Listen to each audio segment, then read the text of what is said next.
Strap on your tinfoil hats, buckle down tight, and hold on loosely as we are broadcasting tonight from South Mountain in hot and smoldering Phoenix, Arizona. I'm your host, TessaTNT. Thank you guys so much for joining us tonight live on Spreaker.com. You can also find us on Facebook, Twitter, Spotify, iTunes, Google Podcast, Apple Podcast, Castbox, Tumblr, Deezer, as well as Podcast Addict. So I missed the show last weekend. My grandpa passed away, and unfortunately I'm going to be missing the shows this coming weekend, but I'm so glad that I get to be with you guys here tonight. And we're doing free psychic readings with Psychic Chris Garcia. And Chris Garcia is a psychic, medium, empath, clairvoyant, clairsentient, clairaudient who also has the ability to see auras and has experience with remote viewing. He has had these God-given gifts since the young age of 5. Chris loves helping people and sensitive children with their gifts as well. He is a tarot card reader and a ghost hunting and paranormal enthusiast. He is also a shaman healer and very into his native roots. Welcome, Chris, and thanks for joining us this weekend. Thank you, Tessa. It's a privilege as always. Yeah, we kind of had a thing going on where we were supposed to have you on the 12th, so I'm really glad that you could come on this weekend instead of having to wait even longer. No, it's okay. I understand, and I just give you my condolences for your family and that you will heal and everything will be fine, and he's on the other side.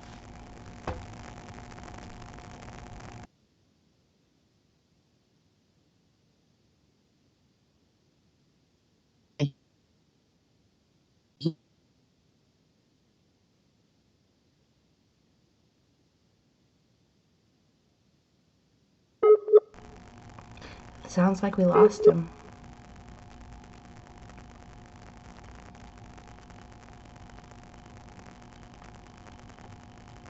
Hello? Chris Garcia. Oh.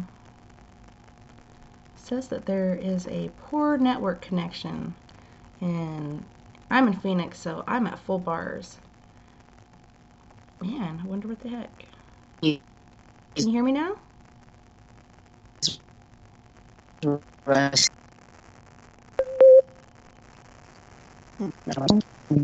me? Yeah. Can you hear me? Yes, I can hear you perfect. Okay. It's just a little bit of static. Yeah, that was weird. So you said he's on the other side, and then you cut out.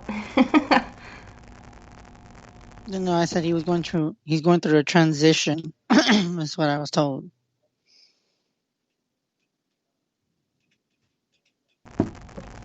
I could see that. Yeah, and I was really bummed because I wasn't able to make it in time. When the flight was supposed to land, it was a little after 12, and he had passed away a little before that. But according to my sister, it was actually really peaceful.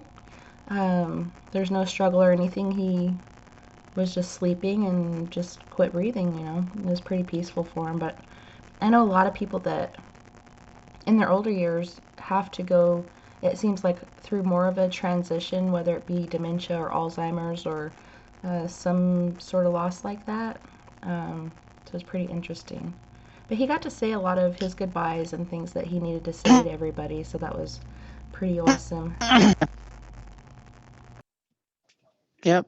And I mean, but he's not in pain anymore. That's, and he's not suffering. So I'm happy that he's in a better place, even though he left you behind, but he's not suffering anymore. Very true. So what have you been up to? What's been going on in your neck of the woods?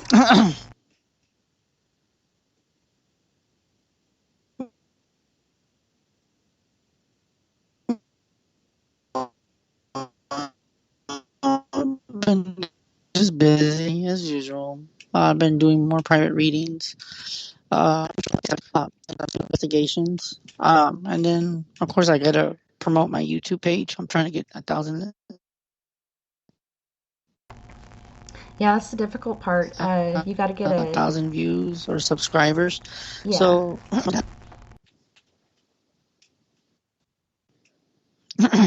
Well, I right now, I believe.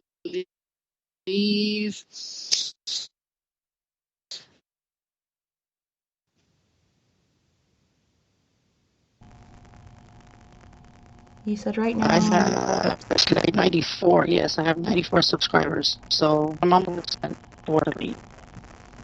Yeah, once you get to 100, then you can have your own YouTube channel name instead of YouTube / like whatever numbers and letters and such. So once you hit 100, you pass that, but you got to get 1,000 to be able to do live feeds, which is frustrating. We're trying to get to 1,000 subscribers as well on YouTube.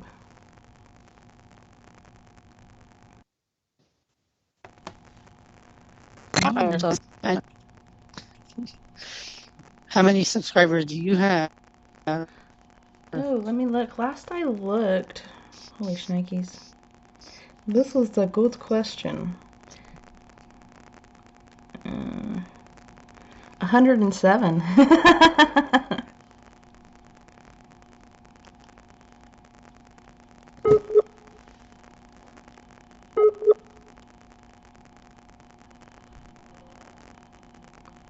Sorry, guys. We keep losing Chris. Christopher! Chris! Yeah, I just keep you know, I just want to go up to something with the subscribers. So once I get the subscribers, I'm gonna be doing a lot of things that I need to do. So Yeah, it makes it a lot easier. But how do you get to, that amount? It's like we gotta. If all of our followers on our Facebook page would just go to our YouTube page and follow, it would make things so much easier. yeah, but I mean, but there's a lot of people that don't remember their YouTube or forget password and stuff like that. So it varies with people, and then there's other ones that remember, but they just gotta find you.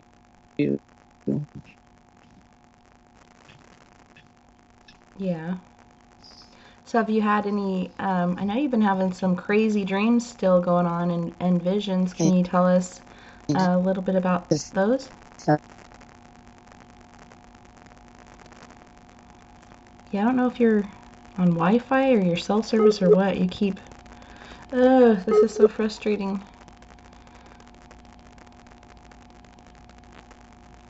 Hello?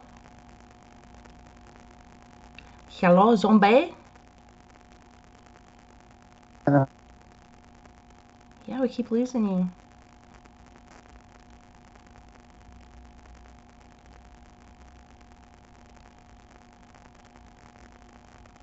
Are you there, Chris? Very strange. I cannot hear anything you are saying. I just hear like random noises and stuff. With the crack. Fine.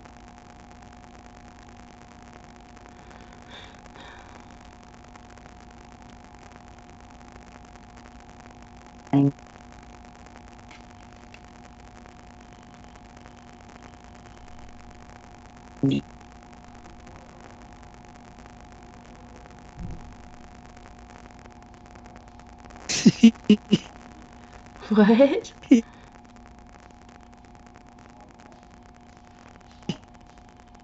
I cannot hear anything you're saying. You keep cutting in and out.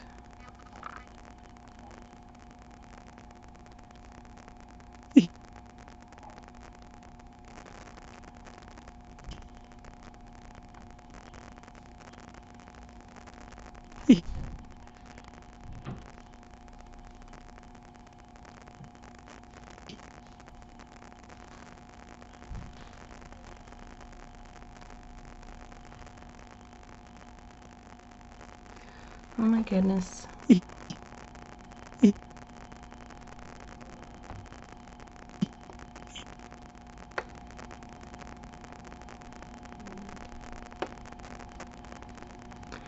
Very strange. Can you hear me? Like, I can't hear anything you're saying besides random noises.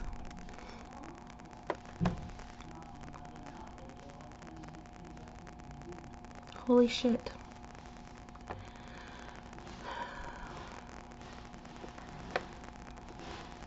I do not know what the crack to do. So turn off my video.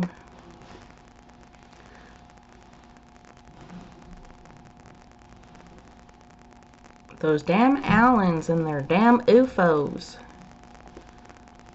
What the holy hell?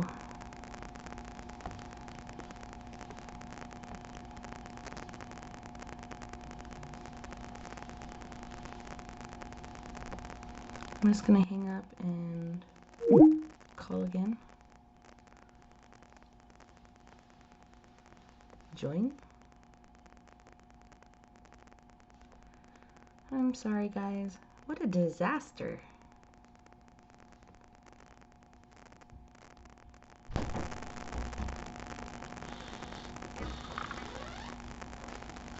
Oh, yummy delicious. My sister's bringing me dinner. Thank you. You're welcome. Awesome. Tonight's show is brought to you by Jersey Mike Subs.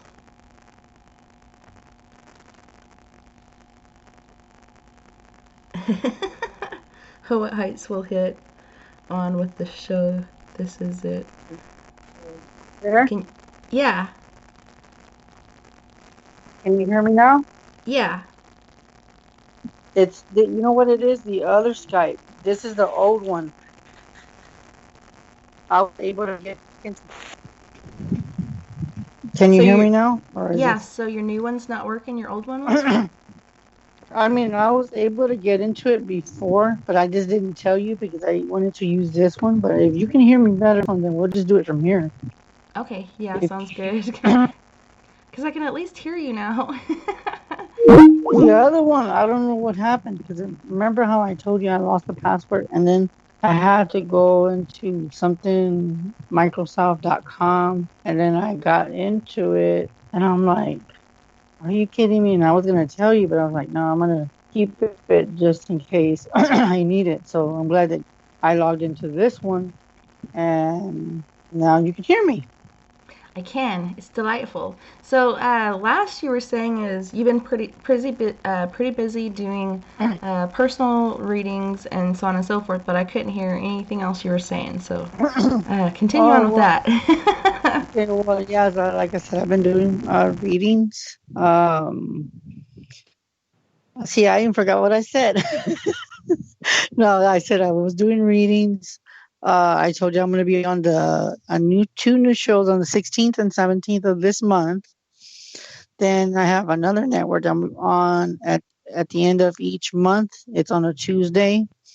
So I've been just, I guess, promoting, getting more promoted from different people finding me, more people wanting me to be on different shows. And I'm still like doing cases here and there, and I'm doing one-on-one readings. It's increased. I'm also doing a meet and greet here in San Antonio, doing a meet and greet for people that want to do one-on-one readings. So I'm going to be doing personal readings too. So that's something new to me. And then of course I'm doing my YouTube page. So that's about it, really. Just keeping myself busy.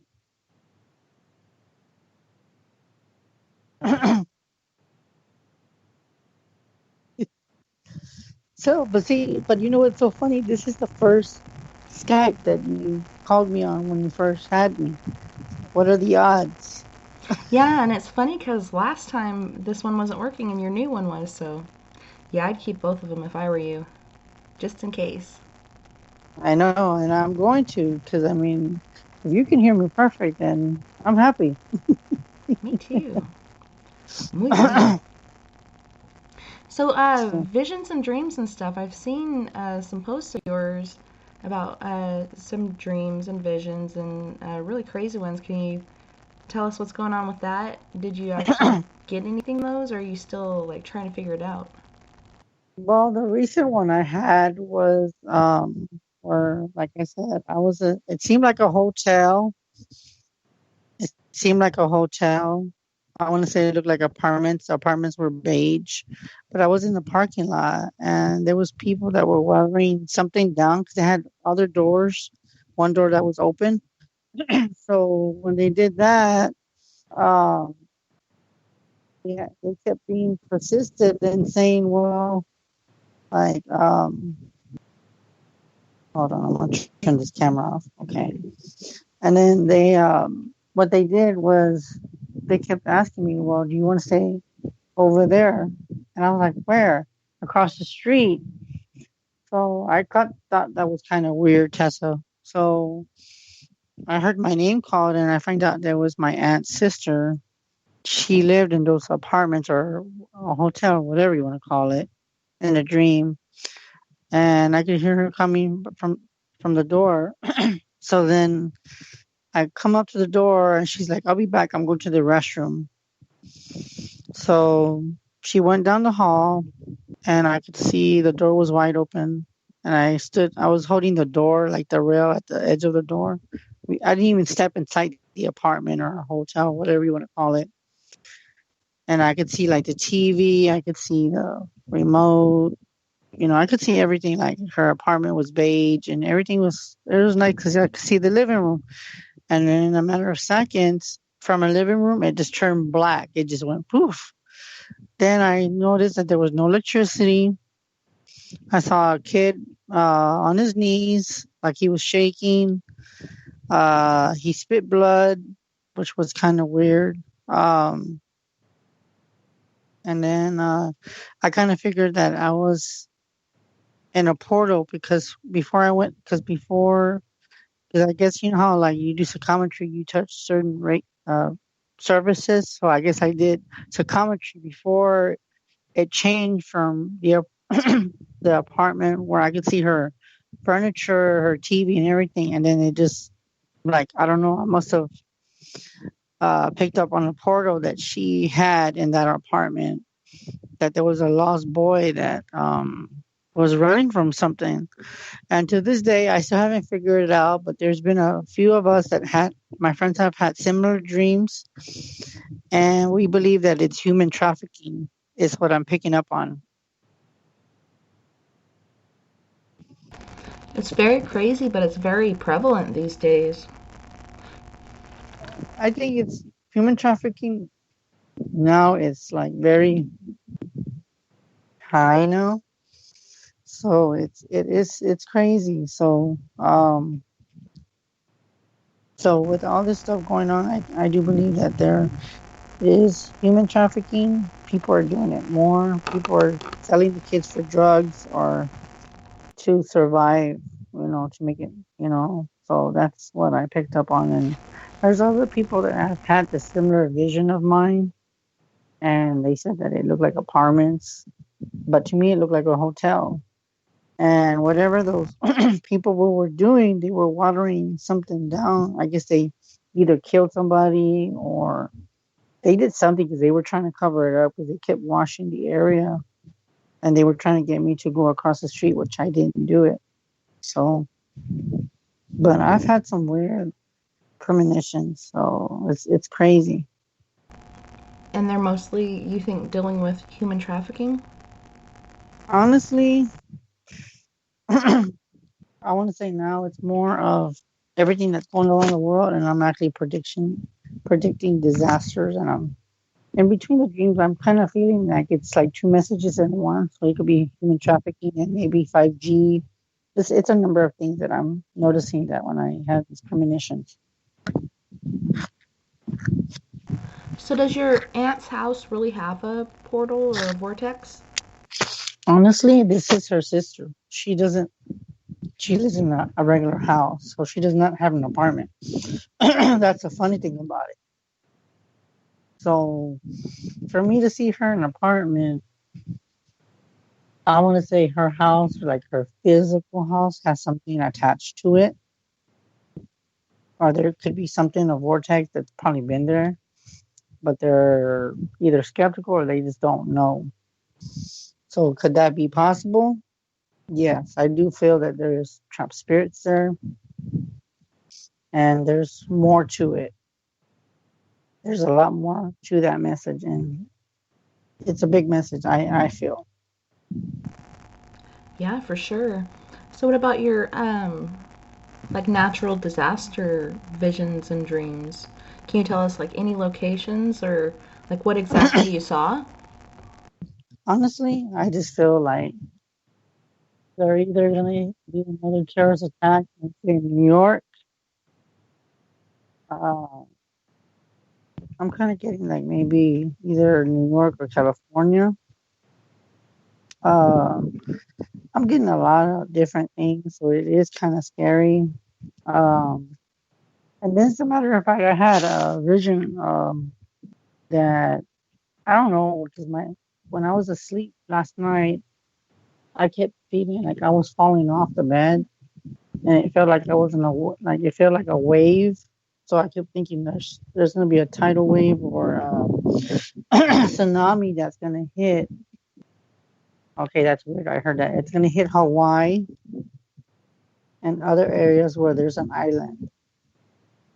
So there is gonna be other tsunamis that are gonna probably hit areas that are not usually hit. Uh, Now I'm just saying that there's gonna be a lot of things that are gonna be over water, like probably the cities and stuff. So there's gonna be a lot of disasters coming in. For me to see that when I saw last night, I didn't post that on Facebook, but maybe after the show or before I go to bed, I will post that vision and tell them that I see a tsunami and a whole bunch of other stuff coming. Yeah, that way you have record of it. I mean, you said it here, but Yes, and it is scary too because I mean I've had where I've had like different things where I've, and usually what I've seen in most of my premonitions are usually kidnappings, human trafficking, and some disasters. I've had maybe few plane crashes when I was younger. I didn't know what it was, but now I'm having more disasters, more of uh, human trafficking, 5G technology. I've had even visions of people hacking into technology and just stealing the government's uh, equipment and using it for bad. So I've had all types of visions throughout the year and even last year. So it's kind of getting like validated, which is scary. But yeah, there's just a lot of premonitions I've had. And it seems like it's getting worse and worse as time goes on. Robin said in the chat room, have you thought we are dead, we are ghosts to the spirits, then vice versa? Thought of the day. Honestly, there's a lot of things I've thought that sometimes I think spirits are trying to warn me that to tell people that there's gonna be a whole bunch of weird shit going on. Um, but yeah, I want to say that there's gonna be huge things coming. Like I told you about the tsunami, and it's funny how I picked up Hawaii. So that only tells me that what I had last night has to do with Hawaii, our little island. Um, So I want to say that it's going to be worse than a hurricane because you know how the hurricanes they there's a lot of wind and water, but the tsunamis I feel like it's going to be worse where it's going to knock down the trees. There's going to be tidal waves that's maybe 10 feet tall, uh, taller than houses. So I'm being told there's going to be some states that are going to be underwater if the people don't get evacuated before these events happen. Yeah, tsunamis, you don't mess with those. When we were in California at one of the beaches, there was a posting that said, tsunami warning. And my sister's like, I don't think we should be here. But I mean, yeah, it's going to take Yeah, an earthquake somewhere and land to fall off, or even some sort of, I can imagine, a underwater volcano activating. Something yeah. like that to cause a tsunami. Yeah, I mean, to me, I think it's scary for me just to say that I picked up Hawaii. So that could be something that I had last night because you know what I felt like? And it's weird. Like, you know how, like, when you're like trying to sleep and you feel like the bed is like, I don't know, like almost like if somebody jacked it up with a jack and left it up and it started feeling like you're sideways, like on a surfboard. And that's what it felt like. I felt like I feel like I was on a surfboard or something similar to water. And then and then I said, "There's going to be something big coming." And then I just picked up right now that Hawaii, so that it could be something that there is going to be a tsunami that's either going to hit Hawaii or a small island. So, yep. Makes you wonder. I don't know if I could Hmm. live on an island. I would be afraid of stuff like that. Well, that's the thing for me. I think since I mean I know how to swim a little bit, but if it's underwater, I think I would panic. So that's why I'm saying if it was me, I would not want to be there either. I would panic seriously. So I just don't feel like I would be happy there, and I would just say, you know what, I want to move. I don't want to be here. Yeah. So how's the COVID or coronavirus been going there in Texas? I heard you guys' numbers got up there pretty good. Yeah, the numbers are going up. You know what? It's funny you said that, because I don't even know what's worse, New York, Jersey, or us. I think we're probably one of the top three in the. I knew New York was real bad, but as far as us, I don't know what numbers we're in, but I know we're in a bad position. But I know that there's a lot of areas that, because Texas, we were very cautious, but I don't know what the damn mayor thought of when they released and said, "Oh, we're gonna open all the stores." So I think that's what made the huge spike, and that's why a lot of people died here, and people are still dying. So that only tells me that they shouldn't have opened the stores, but they did it because I guess they were hurting. They were more worried about the economy than about human beings. And to me, I totally disagree with that. I'm sorry to say that, but I totally disagree with that shit. I just think that it's bad and they should have never opened. But unfortunately, my word is nothing compared to theirs because they are in control of the city. So, I mean, if I even told them what I would have predicted or felt, they probably wouldn't have listened to me and said, "Oh, you're crazy. You don't know what you're talking about. You're just you're a person that lives here. What do you know?" Yeah, it's crazy. Well, with COVID, so my grandpa died, and even though he was cremated, they have these different timelines that they have to go by as far as when they can have funerals, how many people can be at the funeral, even though it's like an outdoor event or whatnot. So I think the max was 25, which to me is high.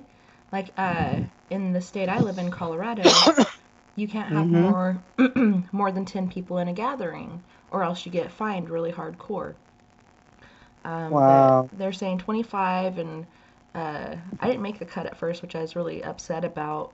And then all of a sudden, family members that I was staying with while in California went back to Washington, and one of my cousin's friends, actually her sister's boyfriend got sick, and they have a little preemie baby that's on oxygen and stuff. So the mom and child decided to go to their house, and um,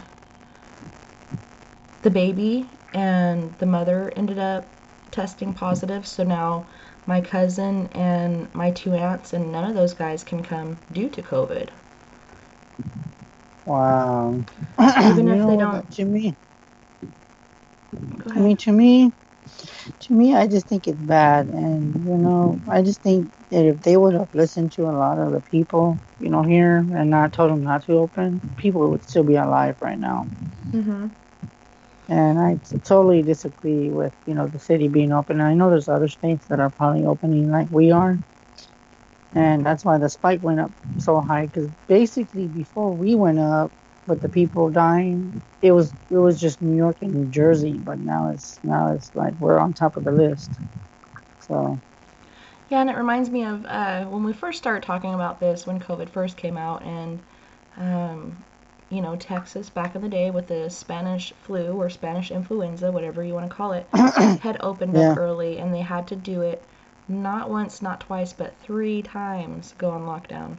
Pretty insane. wow, That's why it's important wow, to know your history and learn from it. yeah. Well, not to interrupt, but we do have a caller, area code 765. Who are we talking to? Hey, Tess, this is Angel. Hey, Angel, how are you? I'm good. I haven't talked to you in forever. Right? It's been a long time, and time flies. Doesn't seem like that long, but Yes. it has been.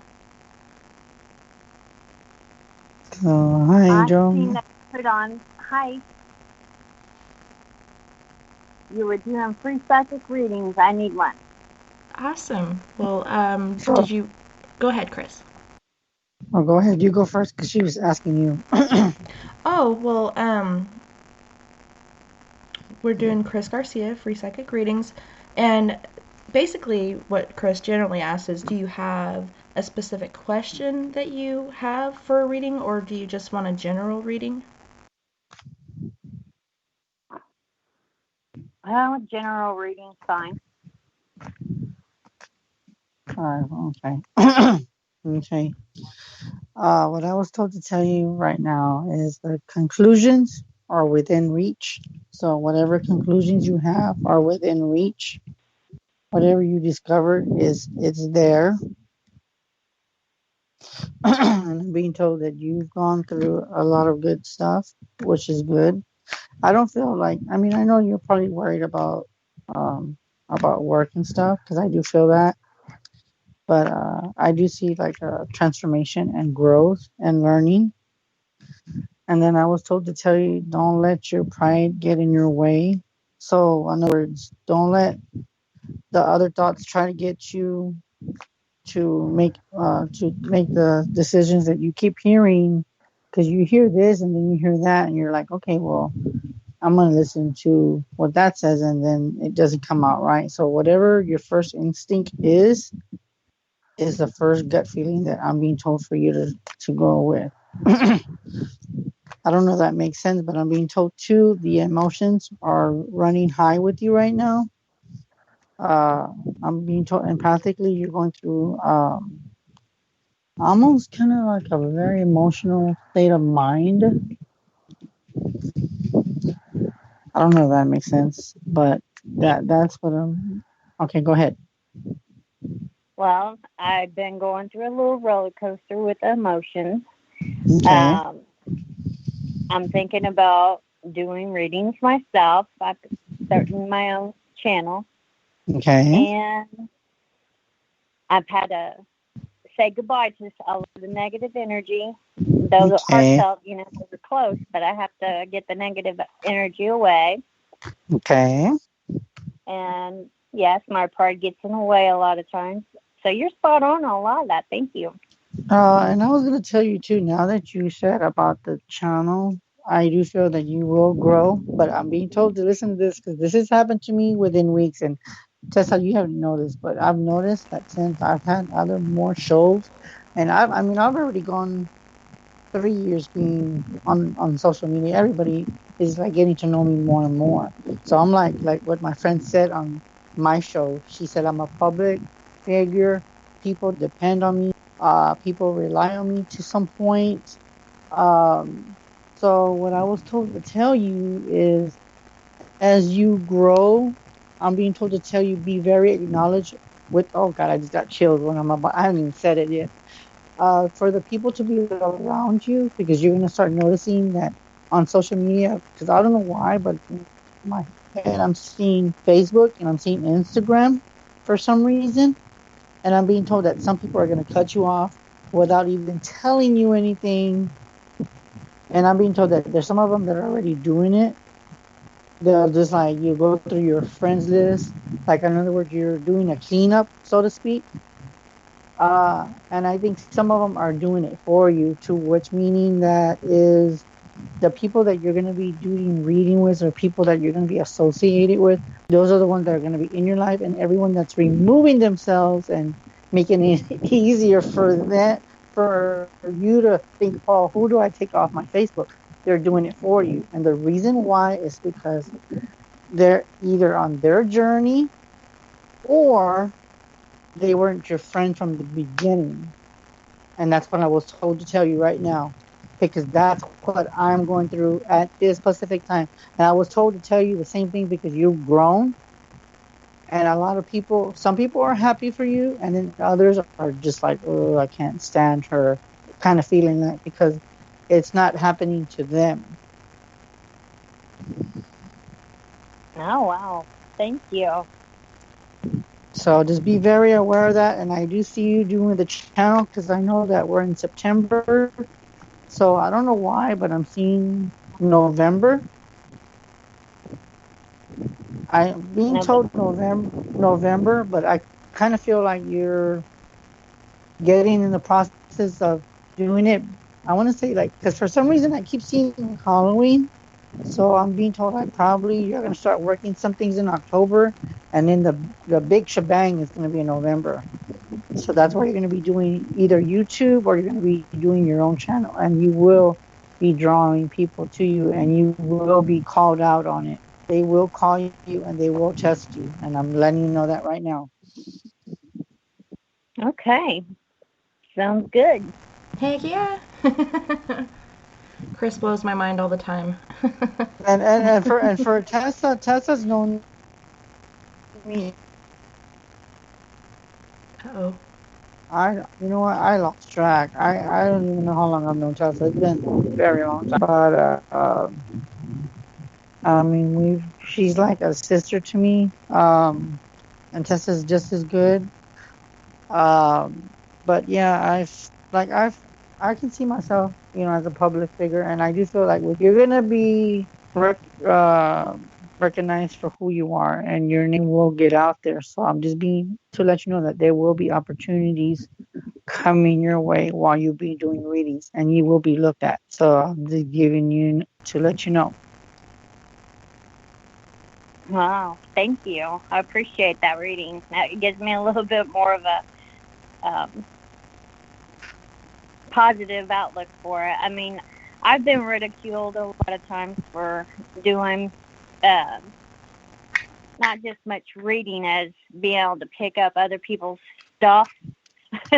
And then they get scared of me, but at the same time, the envy of them not being able to pick it up for themselves.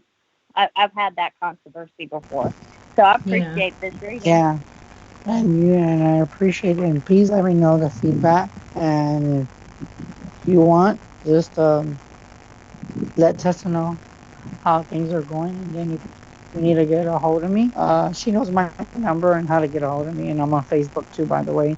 But just keep me updated and let me know how your thing goes, because I want to send you prayers and blessings your way too. Okay, I'll do that. Thank you so much. That's awesome. I'm so glad you called, Angel. Thank you, Tess. If you can, write down my phone number and keep in touch with me. Okay. Let me get it real quick before you get off. I don't know if she has mine. I can give her mine because a lot of people like to text me. It's I'll give you mine too. It's 210. Oh, just a sec. All right. Tessa's getting the number. Tessa's is so funny. Oh my god. It's 210 974 3470. 974. It's 974-3470. Got it. And the area code is 210. That's my cell phone number. But keep me updated, and I do want to check up back to you because I love checking back with my clients and new people that I read. So I appreciate you calling. Yeah, super Thank you. exciting. Mm-hmm. I got your number, She's got Angel. it. She's got to cut it You got out. it? Yeah. She's got to cut it. She's got to cut it out for her, and I do believe that she's gonna be somebody, and it's true because I think when you start telling people what you shouldn't know, they start seeing you as a threat, and you start scaring the shit out of them. I don't mean to say it that way, but that's how you're gonna be. You're gonna start scaring the crap out of them because everything's gonna come out. And the more that you do that, the more intimidating you are to them. And the people that are not happy for you will back up and either unfriend you, they'll block you, and they will not want nothing to do with you because they don't want you to see their true intentions. And that's why some of them will remove themselves for you before you find out what they're up to. Which is all good. They're lost anyways. Mm-hmm. That's That's exactly how. how I feel about No, you know what? That's how I feel about it too. Because I've noticed a lot of people have unfriended me, and I'm like looking at my Facebook, and I'm like, oh, go ahead, more the merrier. One less Right? person I have to worry. One less person I have to worry about. So that's how I look at it. So, but thank you for calling. Yeah, and definitely Thank keep us you. updated. Like Chris said, you could message him, and I'll message you so you have my personal number. But we do this show every month. So if you want to hit us next month and let us know how it's gone, or even in November when you're supposed to, really explode there, it'd be awesome to hear an update for sure. Okay. I will do that. Awesome. Yep. Good night, ladies. Good night. Thanks again for Good calling. night. Night, Wow, Angel. that was amazing. That was awesome. That's awesome. I love doing readings with people. That's just gives me, you know, a good feeling when I can give people some peace of mind. Because I know, especially now, and that's one thing too, Chance, I've noticed that with the spiritual aspect, I think with psychic and mediums, we're noticed more, and people are seeking us out. Even though the ones that are non-believers, they are even seeking us out too. So a lot of with this COVID has opened doors for different people. Um, I just see it as like a door open and one door's closing and another door open. So I think with the COVID, even though it's killed a lot of people, but I do feel that the people that are doing the precautions and following the rules, their opportunities are coming to them. So that's what I'm saying. It's a lot of growth and learning in the process. Well, it's amazing, like with the COVID and all these other things that have been happening, I've noticed an increase with paranormal activity, an increase of people that are becoming more aware of their gifts. Like Angel was saying, when hers started, it started with, picking up on people's feelings or thoughts or whatnot, being empathic. And that's when she started to realize, she had something going on. Especially when stuff turns out, the way you feel it's going to. There's so many eye-opening things that can happen. Um, Yes. Yeah, that is true. we That do is have true. a caller from area code 425. Who are we talking to? Talking to Hello? Robin St. Charles. What's up? What's up, Robin? What's up, Hey, dude? brave Sir Robin. Yeah, my question is for Chris, Go ahead. and so I am interested in the sport parkour, Mm-hmm. and I'm just wondering how if I will uh end up doing it, and how doing it, and if I do it, how far would I go on it? What is it called again? Because I didn't make out what you said. It sounded weird. Did you say It's paranormal? called parkour. Well, I've never heard of that. I don't even know what that is. But whatever it is, I'd be told that you will get where you're supposed to be. And now, as far as how far you will be, since I don't know what it is, and don't tell me what it is because I don't want to know. But I'm just being told that you will go far enough to where you're supposed to be. at the level of where you're going to be researching and learning from it. Now, when will that happen? Hold on. I'm being told that if you do all you're playing your cards right, I'm being told in December. Which I don't, like I said, I don't know anything about that. So I'm being told December. So you might want to check that out. Okay. Okay. Yeah, like Robert was saying in the chat room, start with little steps, benches and railways, so on and so forth. And, don't start off with buildings and such at first. But it's really good exercise, and it's really good for your hand-eye coordination and your feet, so on and so forth. I could see it being a really good thing for you health-wise. Just be careful. Don't start with buildings. Start with small things. Yeah. Yes. Small things and work your way up. And like I said, I don't know what he was talking about, but I was told that he will do it. He'll be fine. Is that if he just follows and be cautious and just be careful. Think smart. All right. So. Sweet. Anything else? Thanks. No, that's it. Sweet. It's exciting. Definitely keep us posted on that. All right. Yeah, keep us posted. Right. Chris, I can't believe you don't know what parkour is. Thanks for calling, Sir Robin. I've never heard of that. So, I mean, it's more for me to learn because I don't even know what it is. Seriously, I don't know what it is. Yeah, people basically jumping to and fro on different objects and things. I mean, it's really good exercise, it seems.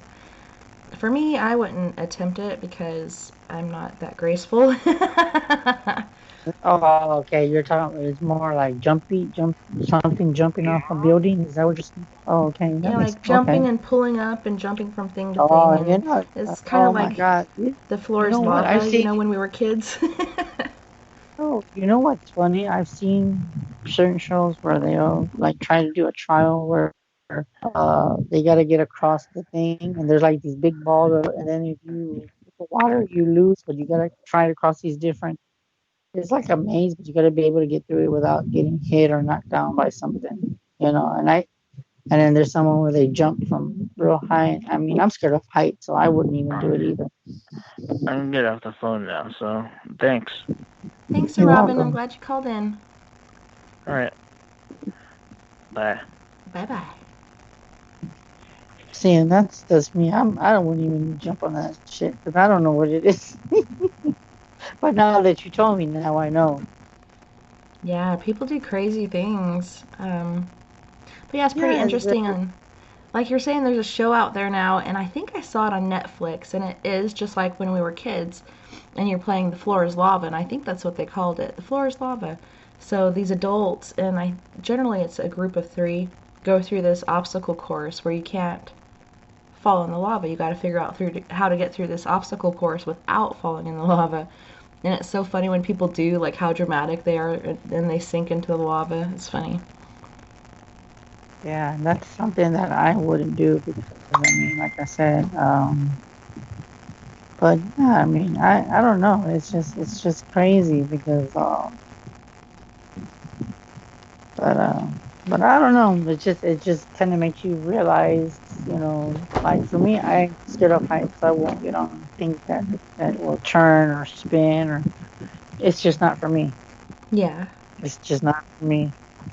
So I'll be with you, Tessa. I would not dare get on that. I'll be scared. We'll watch from a distance. You'd be like, and then they say, "Hey, you want to go?" No, thank you. I'm good. I'm good from here. Yeah, I'm all good.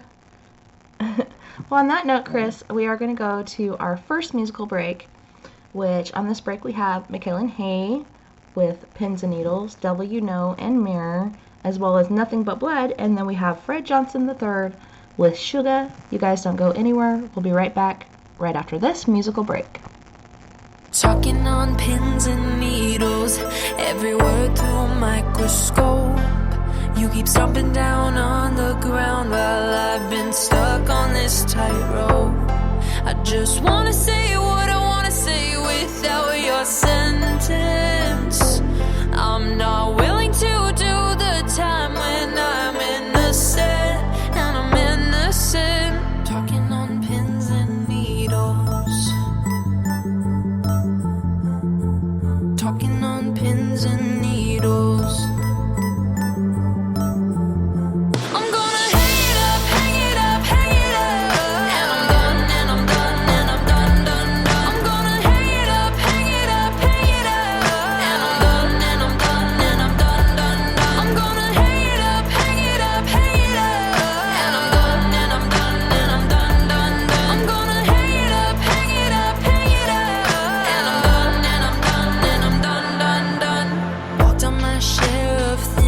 face with your blowtorch at my feet.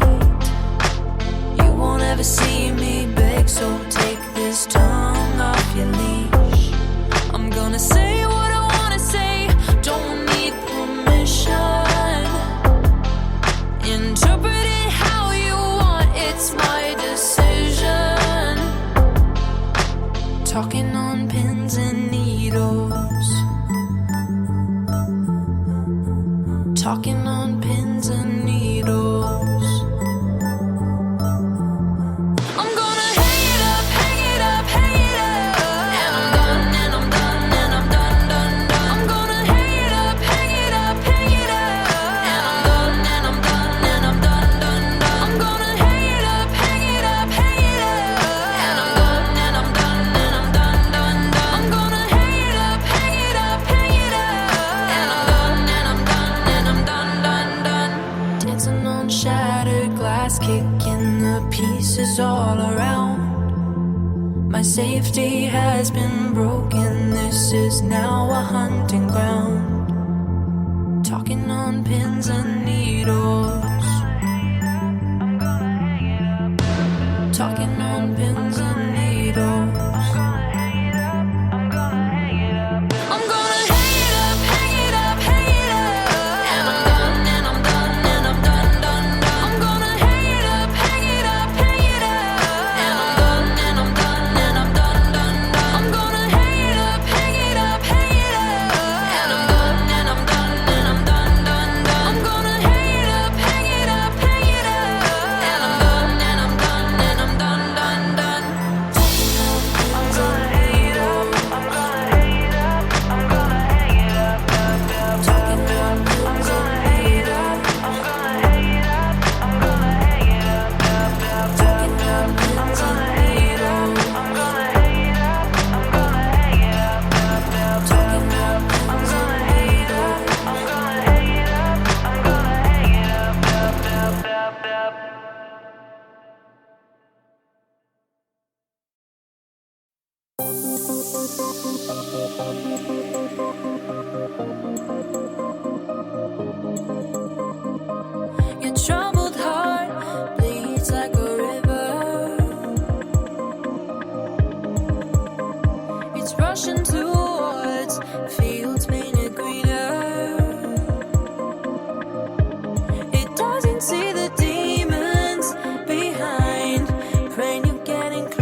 too fast, spiraling out of control, was touch and go, went a little far.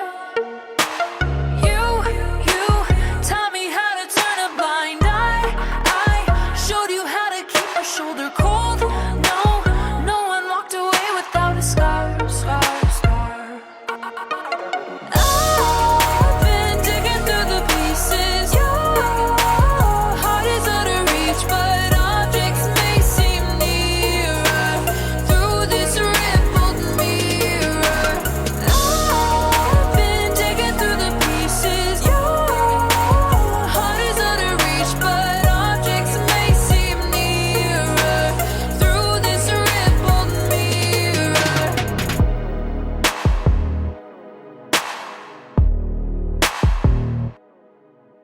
Try to erase the ink that's left upon my chest. I'll attest, I don't really wanna forget to forget. You taught me how to turn a blind eye. I showed you how to keep your shoulder cold. No one walked away without a scar. I've been digging through the pieces. Your heart is out of reach, but objects may seem nearer through this rippled mirror. I've been digging through the pieces. Your heart is out of reach, but objects may seem nearer through this rippled mirror. You taught me how to turn a blind eye. I showed you how to keep a shoulder cold. No one walked away without a scar. I've been digging through the pieces. Your heart is out of reach, but objects may seem nearer through this rippled mirror. I've been digging through the pieces. Your heart is out of reach, but objects may seem nearer through this rippled mirror.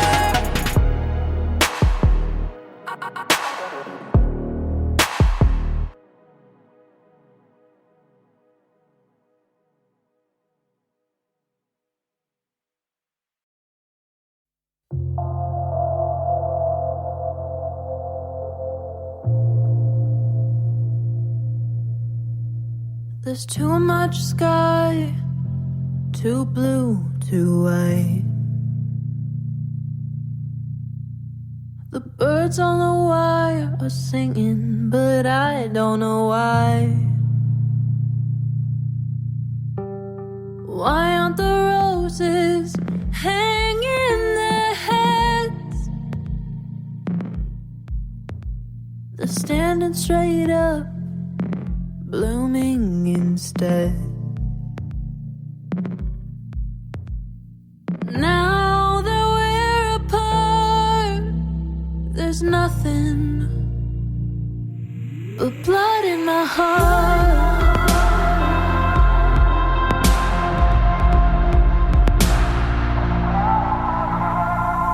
Why does that guy have a smile on his face?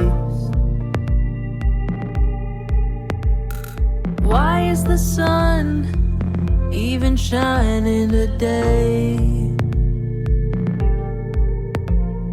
Why are the headlines talking about love? Don't they all know what happened to us?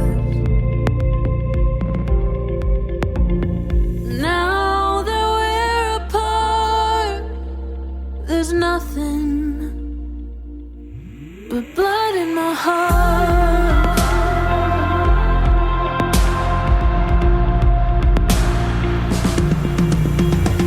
The moon goes up, the sun goes down, the stars light up, the world goes round. Every day, life moves on, it don't stop for anyone. The moon goes up, the sun goes down.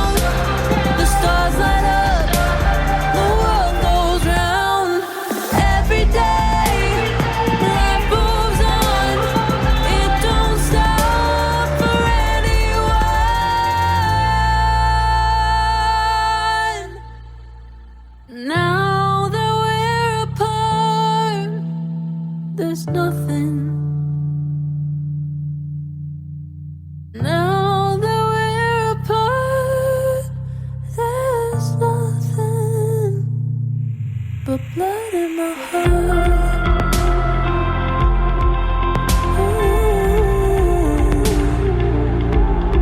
Blood in my heart. Ooh. Blood in my heart.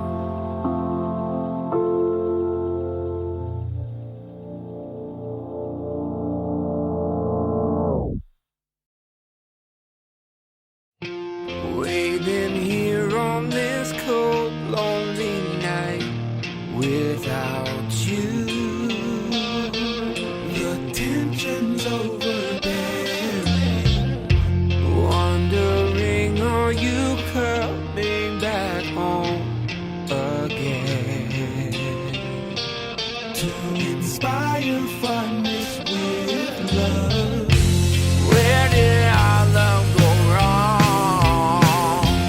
My sugar.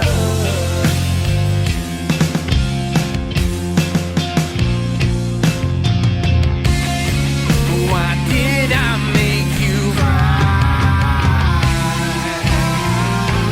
Whispers flow through my mind when I think about you. That warm feeling in me. My heart sings a sad song and just melts away.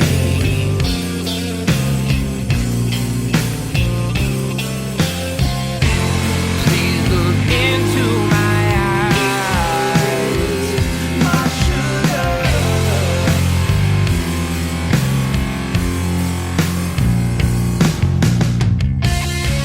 There's life in out there.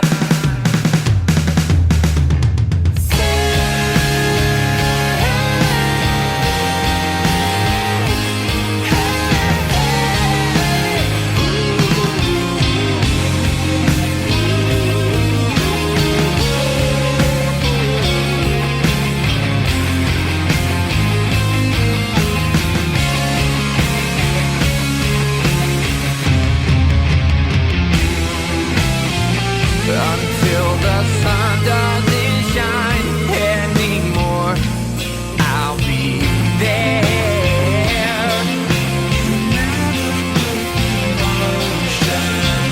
When time is a memory, I'll know this love.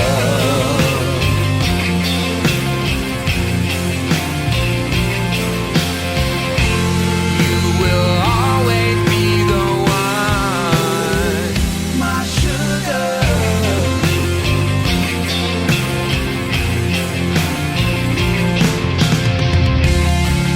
The feeling is so strong. Waiting here on this cold, lonely night without you.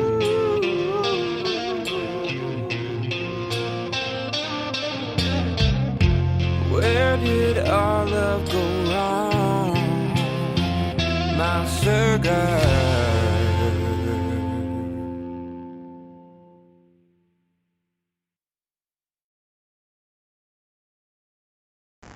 Welcome back, and thanks so much for joining us tonight on We Are Paradox Media's Late Night in the Rockies.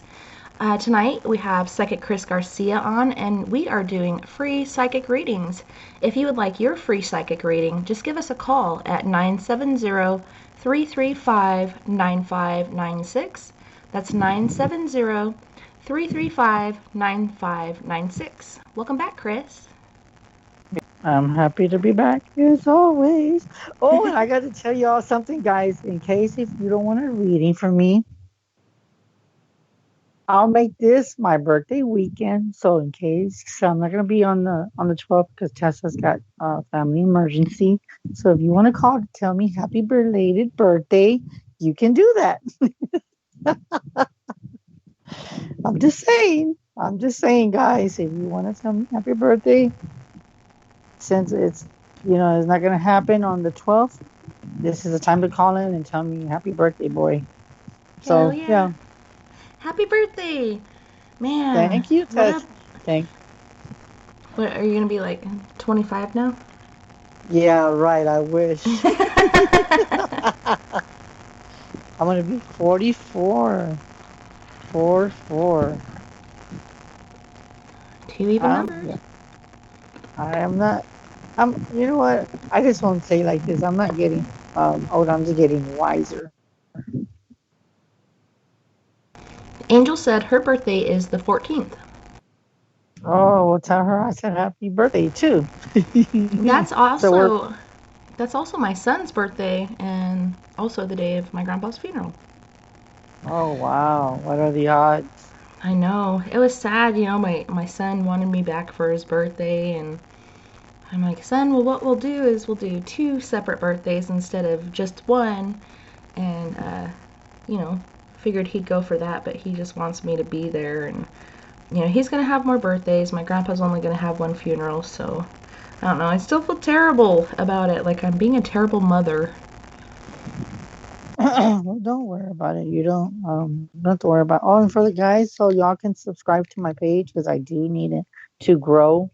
Just go on Psychic Chris welcomes everybody. Type that in on the YouTube. Psychic Chris welcomes everybody because I do want that YouTube channel to grow because I am planning to do investigations on there, readings, and I guess whatever comes to me. So subscribe, people.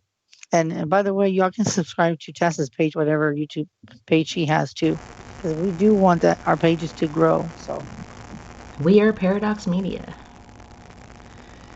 Heck yeah, and I subscribed. You're like, hey, go subscribe to this, see if it works. But it showed I was already subscribed, so well, that's good. we just got to keep pushing it. Keep pushing and keep going up to when we get to 1,000. Yep. Yeah. I really want to do it so I can do, because I do my Facebook Live ghost hunts, but I really want to do it on YouTube as well. But yeah. You know what's funny you said that too, because I think with what I told you off the air, I think that's going to be my backup. Seriously. And that's why I want it to grow because seriously, I think I don't know, I just got this weird feeling that I want to be doing my own stuff and that YouTube could probably be my own show. So I'm just saying that's why I want it because knowing that I'm going through all this stuff, if it grows more, the possibilities are endless because I'm going to be more independent and not have to rely on, you know what. Yeah. So that's how I look at it. I think you've been doing awesome with your show so far, and I don't know, just gonna keep getting better, I think. Yeah, hopefully I mean, because other people have told me different things, and they just said, you know what, we love you.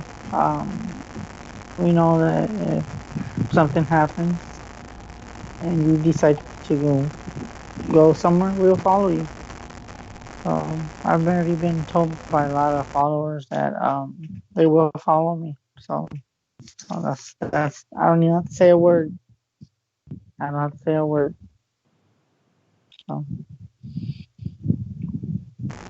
So what are you planning to do for your birthday? Honestly, we're gonna probably go eat some enchiladas at a restaurant not that far from the house. It's just gonna be us three. Really, I don't know what else we're gonna do, but that's something that we're gonna do now. As far as what I'm gonna get for my birthday, probably maybe money or gifts or something. Maybe a few things here and there, but as far as that, I really don't know. I mean, I'm hoping to have maybe a little bit of money so I can have birthday money and just save it.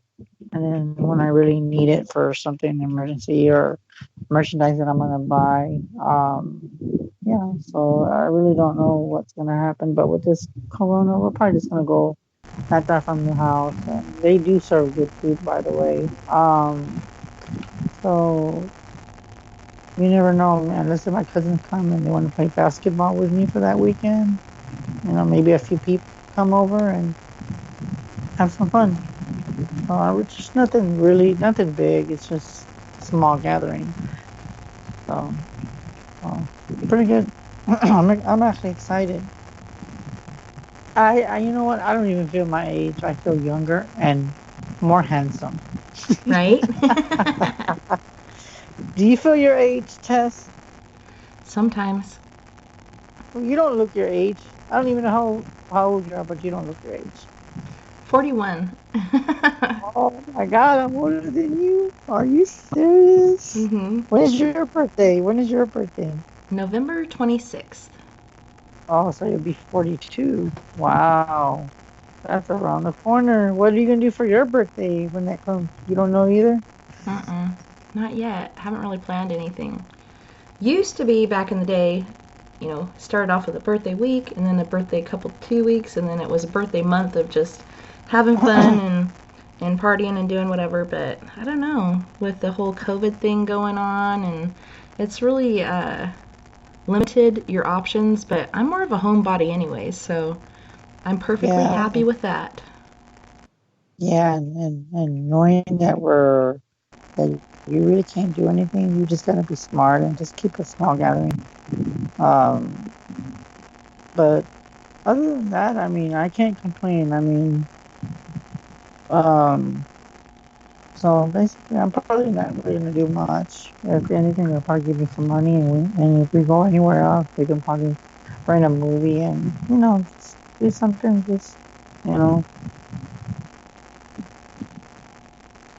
But other than that, I don't know. I really haven't really thought about it. So, but as far as that, I do know we're gonna go out to eat. So, I'm looking forward to it. And I don't feel any old. I just feel, like I said, getting wiser and better looking. Asian like fine wine. Exactly. We're aging like fine as wine. Yep, that is correct. And for anybody listening to the show, do you all feel your age? If you do, please comment in the chat and let us know. Because we want to know, do y'all ever feel like you're just getting more handsome and more wiser and more good looking? Do you feel your age? So please let us know if you feel older than what you are, basically. Robin was saying age is just a number, and he also asked, "Can I come over, Chris?" Well, what does he like to eat? Ask him. What does he like to eat? Because I don't know if he knows what enchiladas are, but if he knows what enchiladas are, then yeah. If I was there, I'd make you guys some bomb-ass green chili chicken enchiladas. So good. Oh my God! So you know what enchiladas are? Are you serious? I do. Wow. Oh, you do. But how do you make them? Do you put like green stuff on top of it, or how do you do it? I prefer the green chili, and the chili that I make. But yeah, my Puerto Rican sister Helen actually taught me how to make chicken enchiladas. Oh wow, I just those are put my good. I just put my own spin on it. Instead of using the red sauce, I like to use the green. Awesome. Well, so Robin, if you're in the neck of the woods, let me know. Maybe I might just invite you.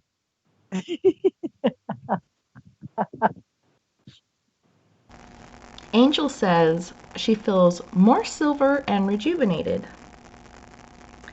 And then Jojo said, "I'll make y'all some enchiladas. You will like them. Come on over. We'll have an enchilada cook-off." I know, right? Everybody has their own way of making it. That'd be crazy. For my birthday, I'd just be looking at all the food. I'd be like, I don't know which one to pick. You have to have one of each. I know, Taste right? By test. the time you know what? By the time I'm done, I'm gonna be like this. That's why I'm like, I'm full. I can't eat no more. Sandra's all lying in the chat room saying she's going to be 62 this year. Whatever. Yeah, I thought she was going to be Sandra. 43. You know what, Sandra? I'm gonna tell you like this. Do you feel your age? See what she says. But That's crazy. Like, I often tell my kids, don't grow up, it's a trap, and try to stay young forever and enjoy your childhood. Like, a lot of kids don't even get that Exactly. option. And Yeah, exactly. and other kids are just trying to grow up too fast, and it's like, just enjoy it, because once you're an adult, there ain't no going back. Yeah, and you got to go to work and the real life. Yep. Sandra said she's not whining, and no, she doesn't feel her age. Well, good girl. You don't feel your age. That's good to know. But you know what? And it's true what you said. I think a lot of these kids nowadays, they grow way too fast. And it's just, like you said, I would say just to enjoy your life, because once you grow as an adult, everything changes for you. And then you have to find something to do and decide what you want to become, or where you're going to take your career. So in other words, you have to decide what you're going to do. So just like for everyone that's young, just enjoy your age. That's all I'm going to say. Just enjoy your age. Jojo the Slap Boy said he doesn't feel his age, but his knees feel his age. Oh my God. He probably has knee pain, if anything. Mm-hmm. I think if it was me, I would be scared, I think for me, I don't know. I would just enjoy your birthday and just have a good time. So, what are some things that you do to try to stay and feel young? Just keep active and just keep an open mind, and just try to just keep myself active. Um, and just try not to do so much and get so stressed, because there's times where I do get stressed, especially with my ex girlfriend and other things that have happened in the past. I just let all that go, and I said I'm just not going to worry about anything stressful, and I try my best to keep myself stress free as much as possible. But really, I really just, that's all I do, just try not to think about anything, and I just relax and enjoy life, because life, you only live one time, so just enjoy it. That's right. Yeah, I don't want to get old, but, my husband often tells me, well, it's better than the alternative, which is true. But I feel like, if you have to start feeding me and wiping my ass, you should just take me out to pasture and shoot me. Like, we'd all be better off. But some things that I do to try to stay or feel young or whatnot, I dress up every Halloween, try to have as much fun as possible, try not to stress. Like, there's so many other things you can focus on other than stress. It's so toxic for you and your body in so many different ways. What else? I don't know. That's basically what I try to do. Yeah, that's the same thing that me too. I try not to be so stressed and think of just everything that that I shouldn't be thinking about. Just live free and just enjoy it, and have gatherings, or just not, well, you can't do it now, but just try to interact with people, conversate, and just don't worry about anything that's going to stress you out, and just enjoy life. Yeah, like Robin said, don't lose your inner child, That is true. That is true. I mean, to me, I sure wouldn't want to lose my inner childness. Oh no, I'll be like, I want to be a kid. If I had a chance not to grow up, I would be like, I would take everything back and say, you know what? Can I stay as a child and not worry about anything? So I know my 16-year-old, she cannot wait to get out of the house and have her own life, and like, man, you might as well enjoy it while you can. But I understand. I felt the same way when I was younger, and actually moved out early and was not only going to school but working and paying rent. And at one point I was working 3 jobs at once as a kid. I mean, that's just ridiculous. I should have been doing other things, but I was trying to adult, and I was doing a pretty good job. Like, my grades actually got better once I moved out. But yeah, she can't wait to have her own space and everything, which I understand. But then there comes, you have to work in order to pay your way, and Yeah, she just doesn't like the chores and having to, be under someone's thumb, which I have a pretty light thumb, We let the kids do so many things because we do want them to enjoy their childhood, but yeah. She's only got a couple years left. You know what? Now that you mention that is a good subject. I got a good one for you. And this could be for everyone in the chat, including myself, including you, Tessa. As a child, as a psychic child, do you feel that some of your childhood you didn't enjoy it because you had to grow up fast? Or did you have somewhat of a normal childhood but gifted at the same time? That is a very good question. Yeah, mine wasn't really that normal. I always felt like, and I still do sometimes feel like the odd man out or the weirdo or like I don't belong. Even all throughout school, my daughter has the same issue. Like, she doesn't get what these kids are going on about, what they're doing, why they're doing all these stupid things, because she is more mature than them. I don't know if it's because she's an old soul or what, but all my kids are gifted. They all have their different gifts, and I'm trying to help them to accept it and not to feel that they're weird, because there's so many of us out there. But at the same time, she has such a problem with it, just trying to fit in and to understand kids, Yeah, and it makes it difficult because you try to make the best out of it, and you look at all these kids and you're like, dude, don't you just try to enjoy your life and just, I don't know, I just try to make the best of it. I just try my best, and that's all I can do. Just all you can do is try the best. Ramona in the chat room said, I feel like I am 1,000 years old and ready to retire from Earth. Laugh out loud. Hi, Ramona. Robert said, the severance package is a real bitch. You don't get a gold watch or a retirement plan. Oh my God. Wow. I think we did have somebody call in. I saw somebody's name. Yeah, I'm looking over on that page, and luckily it is working. We have area code 559. Who are we talking to? Susie Martinez. Hi, girl. What's up, Susie? What's up, girl? Nothing. I haven't heard from you in a long time. I just called to say hi. And I appreciate that. And my birthday is coming up next Saturday. So if you want to tell me happy birthday, you can do that. Because I was supposed to be on my friend Tessa's show for my birthday since she lost her uncle.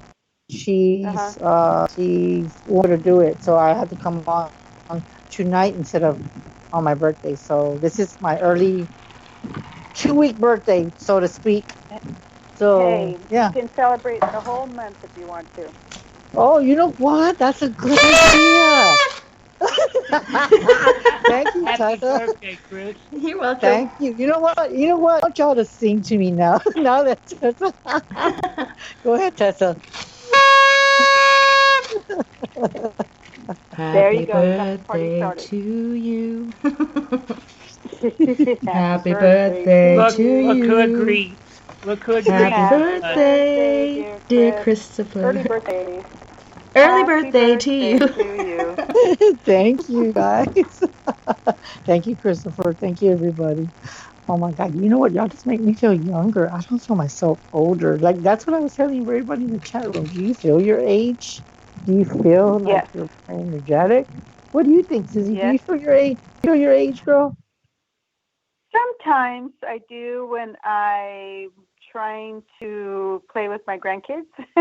Oh my God. And can't chase after them or, just keep up with their energy. That's when I feel my age. Otherwise, I feel pretty good. I was going to ask you a good question. Now that you mentioned that, don't tell me because I don't like to be sad, but how is that? Last time I told you about what did I tell you? Because I haven't given you a reading in a while because I know you only ask when you need to. Right, it's been a while. But what I was going to tell you, how do you feel about when the last time I told you about that if you stop doing the drinking, everything will change? How is that, if you don't mind me asking? You know what? It's great. I haven't drank.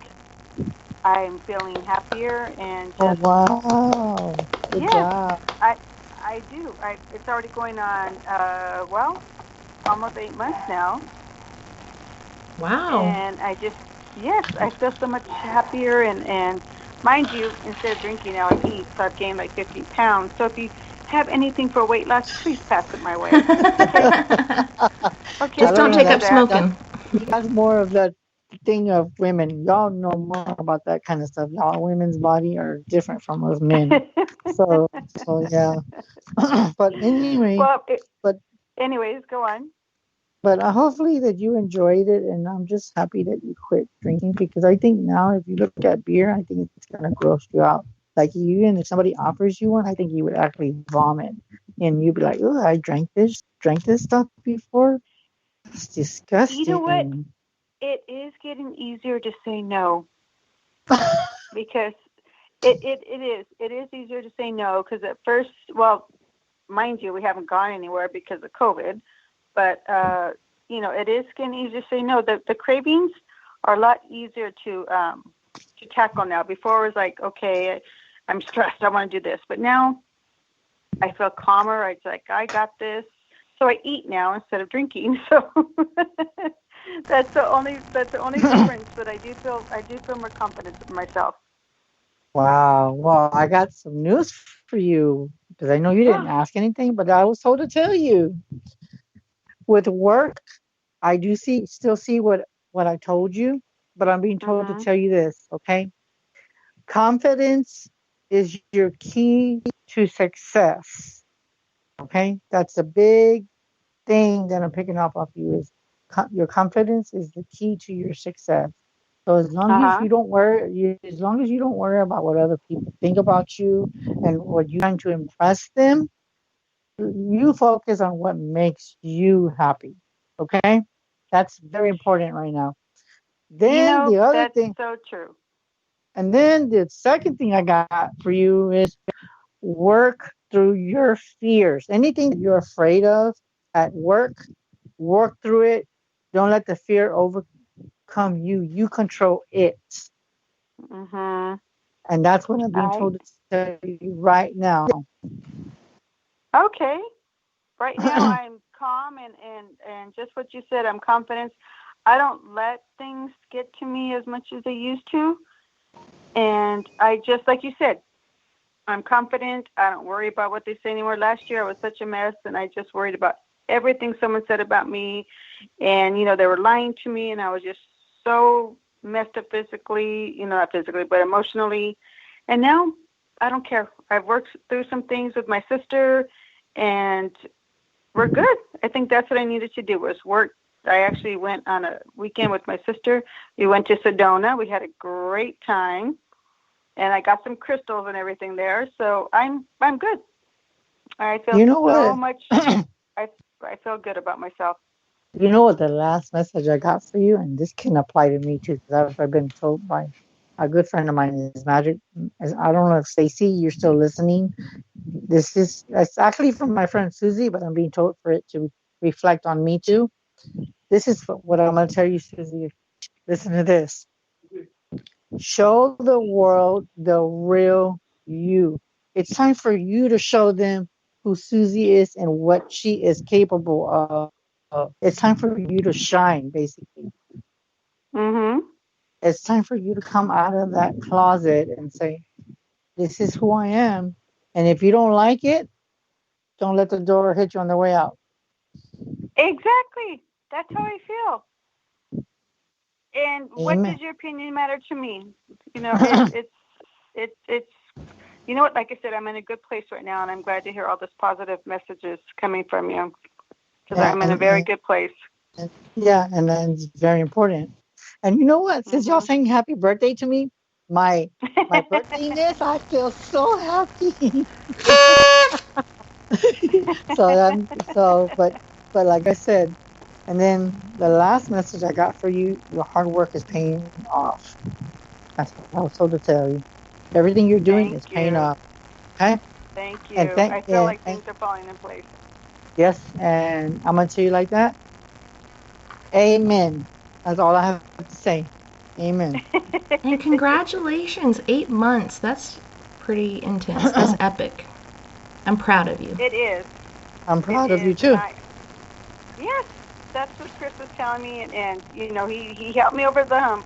He helped me when I called in and needed him, and I'm really glad. I can't believe it's already been this long that I've known Chris, and it's been a while now, and it's been a nice to have him as a friend.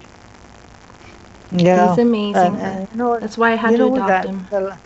That's why it means a lot to me too, because that just gives me a reassurance that I'm on my right path and I'm here for a reason and my job is not done. I have a lot of work to do on earth. Hopefully God does not take me anytime soon. I don't feel like he is. I do. People have said I was going to live a very long time. But I just enjoy life and just try to help people as much as I can. Help them and enjoy my life at the same time when I get that free time for Chris, So I appreciate that what you said, because that means so much to me. So I really appreciate it. You're welcome, and once again, happy birthday. Happy birthday. Thank you, guys. I appreciate it. Okay, send all the positive vibes my way, and I will catch them. All right. Amen. Take care, girl, and have a good evening. You take care. Have a good evening. Thanks so much for calling Chris. in. Talk to you later. Thank you. No problem. You're welcome. Bye. Keep the good vibe going, girl. Proud of you. Yes. Keep on trucking. Thank you so much. Appreciate it. Have a good night. Bye, Chris. You too. Good night. Good night. And you know what, Tessa, where did you get that thing from? That thing that you got it.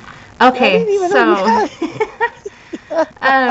so I flew into California and I missed saying goodbye to my grandpa because he was already gone, and my grandma was just not herself. Generally she's all cheery and chipper, and she was trying to be the same cheery chipper self, but they were watching Donald Trump's speech about accepting the Republican whatever nomination.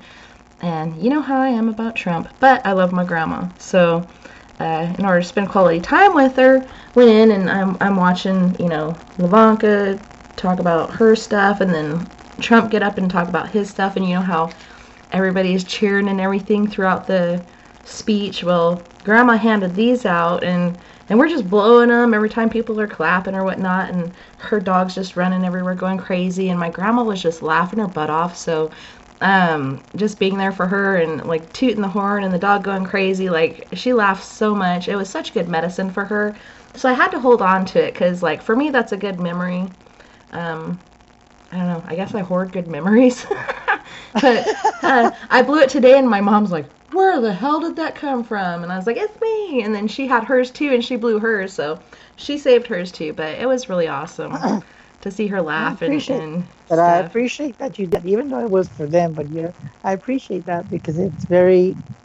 I love it. I love the energy you give it tonight, and everybody, even Christopher, everybody. I love the energy, and I honestly don't feel my age. So yeah, just blowing on this, like I don't know, it just makes me smile from ear to ear. So hi, Ramona. Hi, Chris. What's up, girl? What's up? Oh, Lord. I need a direction in my life for an old woman. I need to know what I need to do to put some pizzazz back into my life because I'm in such a rut for the first time ever. Wow. Oh, my God. Oh, my God.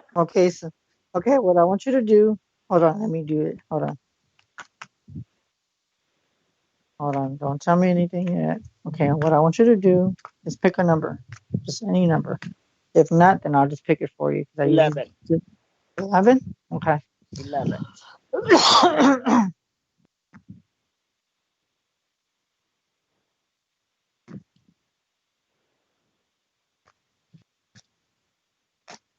Okay, let's see what we got for you. Okay, what I got for you was emotions are running high. Okay, because your emotions are way out of whack. You feel like my God, you feel like so, like you're alone, is what I'm being told. And what you need to do is remove all the negativity or any thoughts, anything negative, remove it from your mind, remove it from your thought process, and start thinking good thoughts, is what I'm told to tell you. Keep Okay. your thoughts at a very high vibration. And anything that is try to bring you down, what I was told to tell you, nothing will come out of that situation. So in other words, anything that is trying to bring you and try to make you less of a person, don't listen to those thoughts. Okay? And then another one came out and says, this is a good question. It's what I was told to tell you.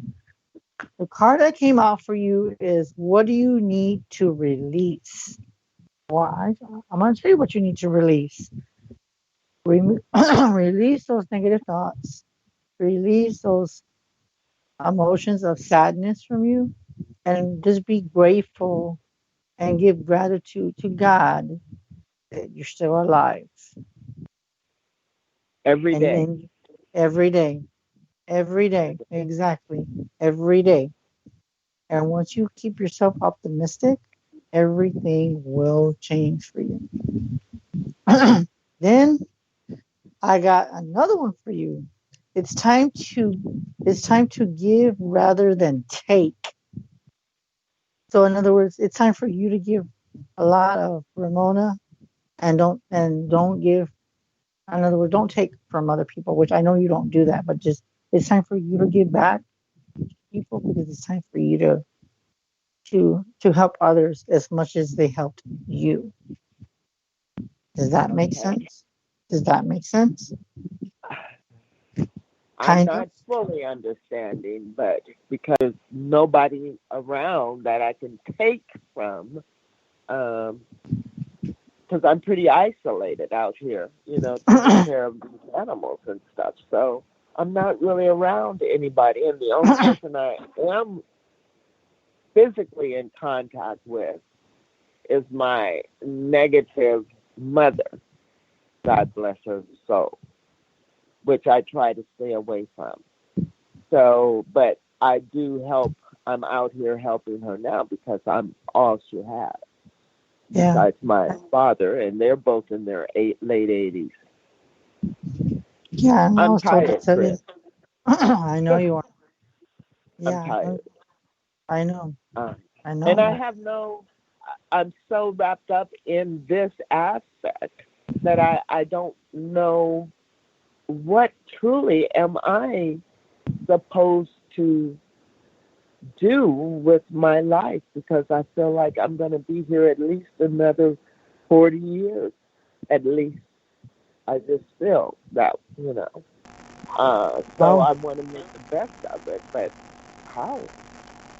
Well, first of all, you need time to heal, time for healing, and the energy is gaining momentum. So you need to start bringing more positive energy and use that to gain momentum. And just know that you're still alive and you're still giving gratitude. and and just don't think so much about, I know that you say that your mom is the one that's giving you negative, and I can't say to stay away from her because she's your mom. She's gonna love you no matter I what. know, I know, I know.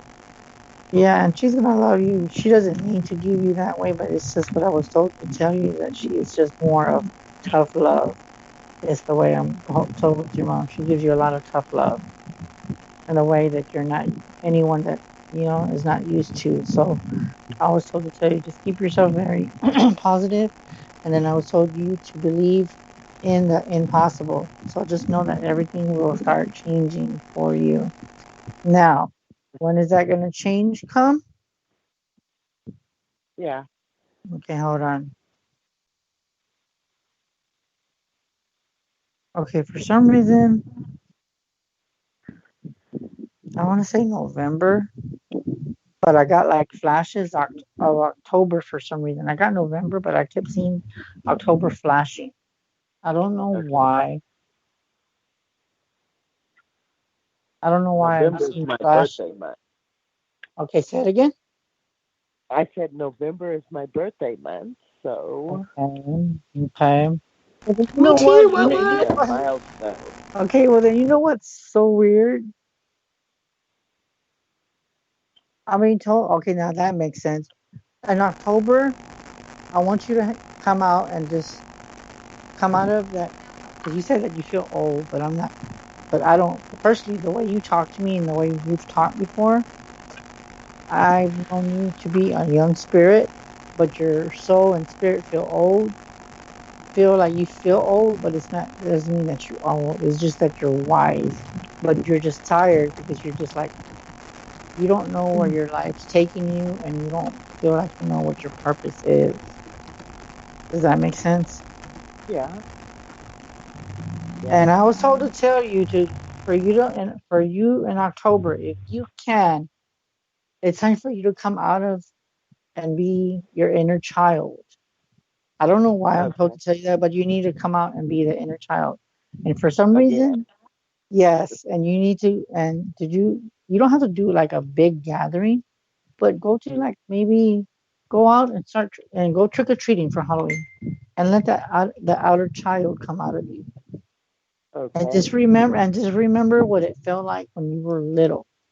Because I was told to tell you that your childhood was taken from you because you had to grow up so damn fast. It's not even funny. Yeah. Yeah. That your childhood was taken away from you, that you had to grow up so fast. Yeah. Yeah. Does that make sense?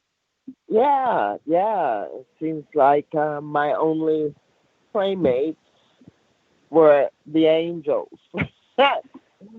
So yeah, that makes sense. That makes sense. I So you just need to let that inner child come out of you and just enjoy life and just try to make the best of it. yeah, Just try to yeah, make the best. and I And that's all you. wanted to know this.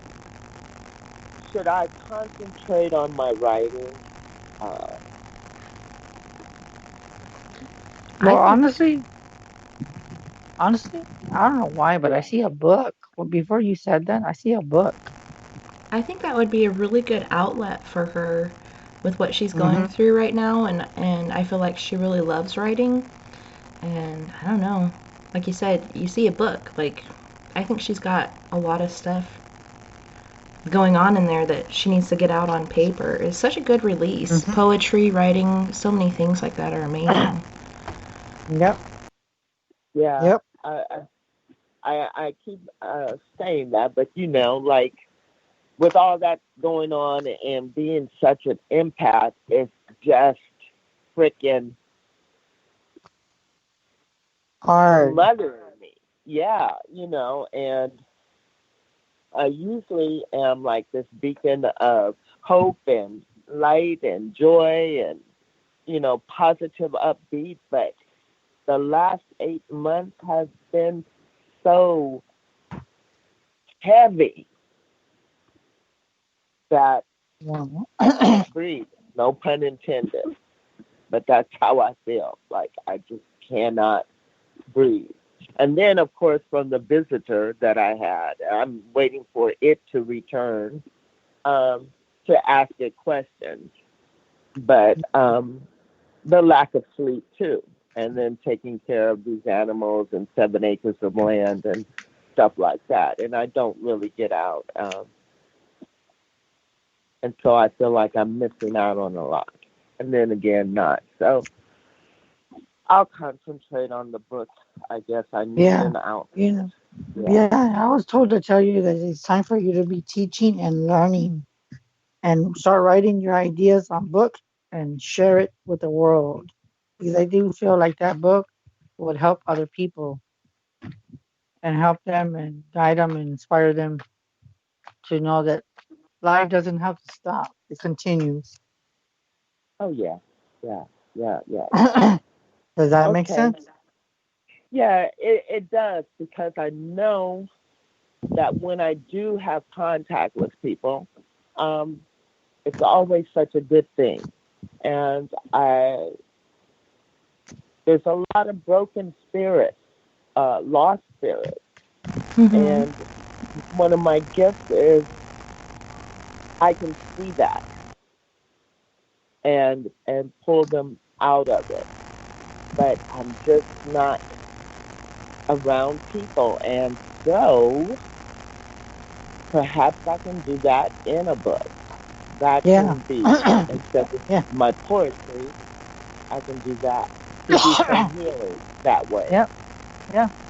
And you make a difference in people's lives, because you're actually sharing your story with others, and you might not see it as an impact on people, but when people see a book that sends out, trust me, you will draw people to you, and you can share your story with others.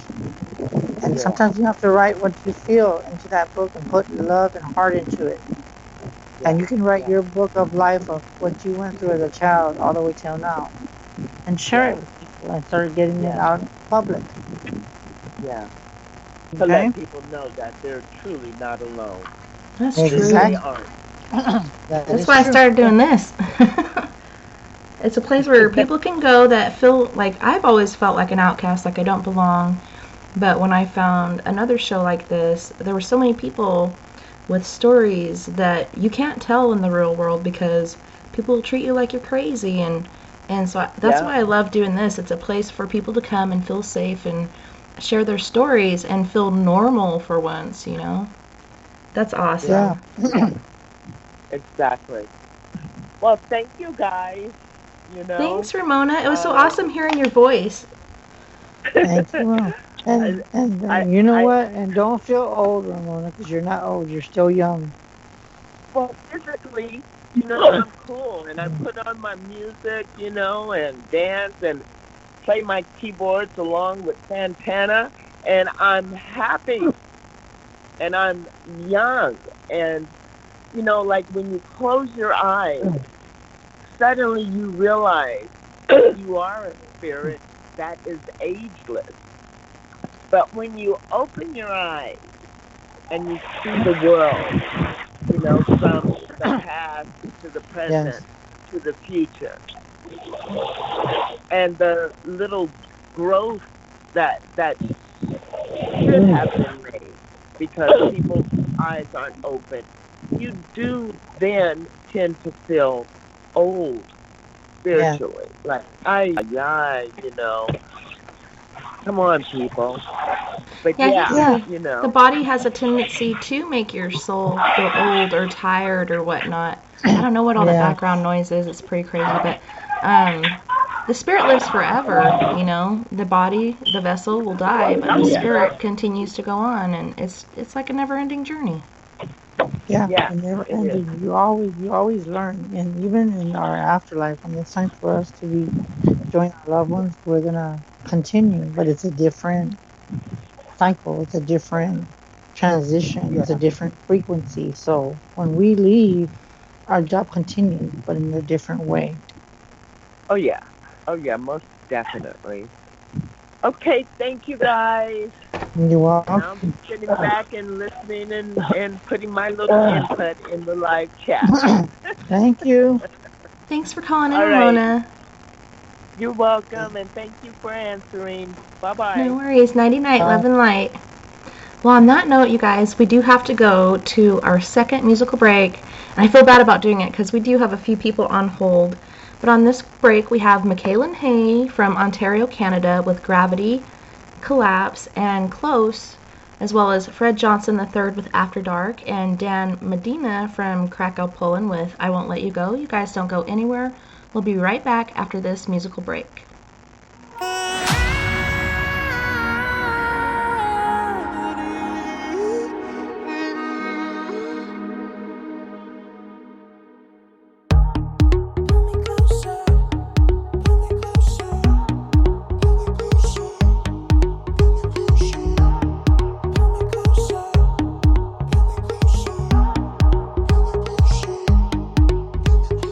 Signs leave behind for you.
silent, drifting all alone, killing time and counting stars, waiting for the moment we collide. I feel you pull me closer, you got me burning up, you got a hold on me. I feel you pull me closer, you got me burning up, your mind, my gravity.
burn through.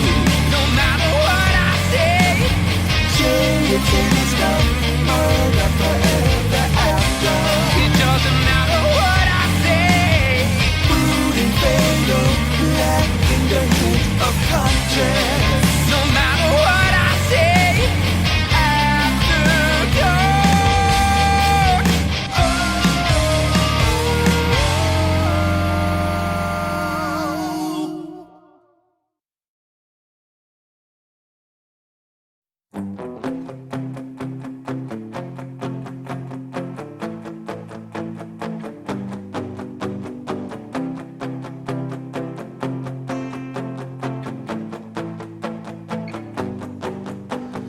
Things can't be unsaid.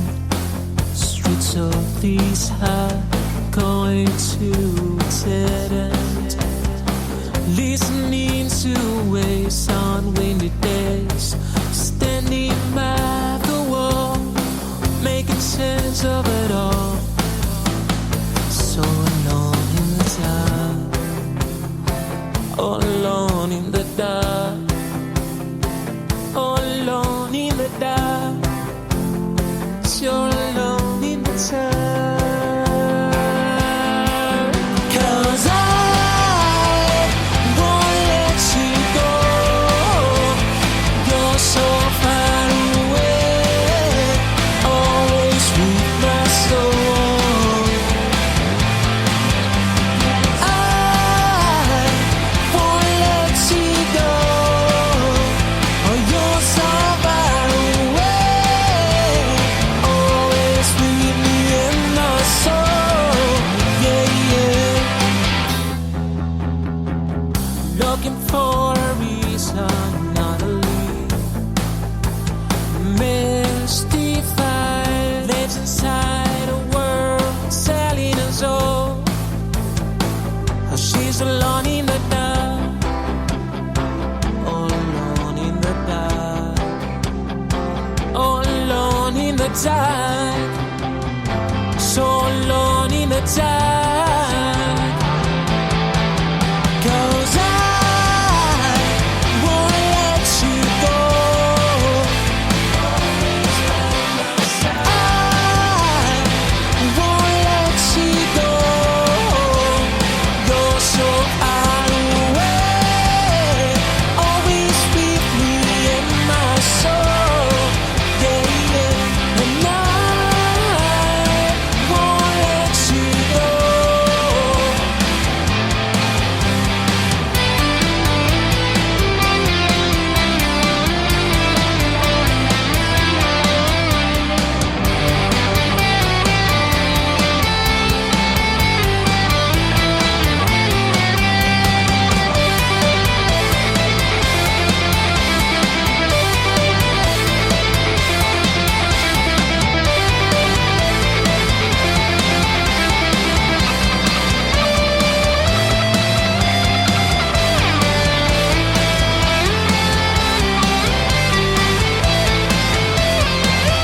And I won't let you go.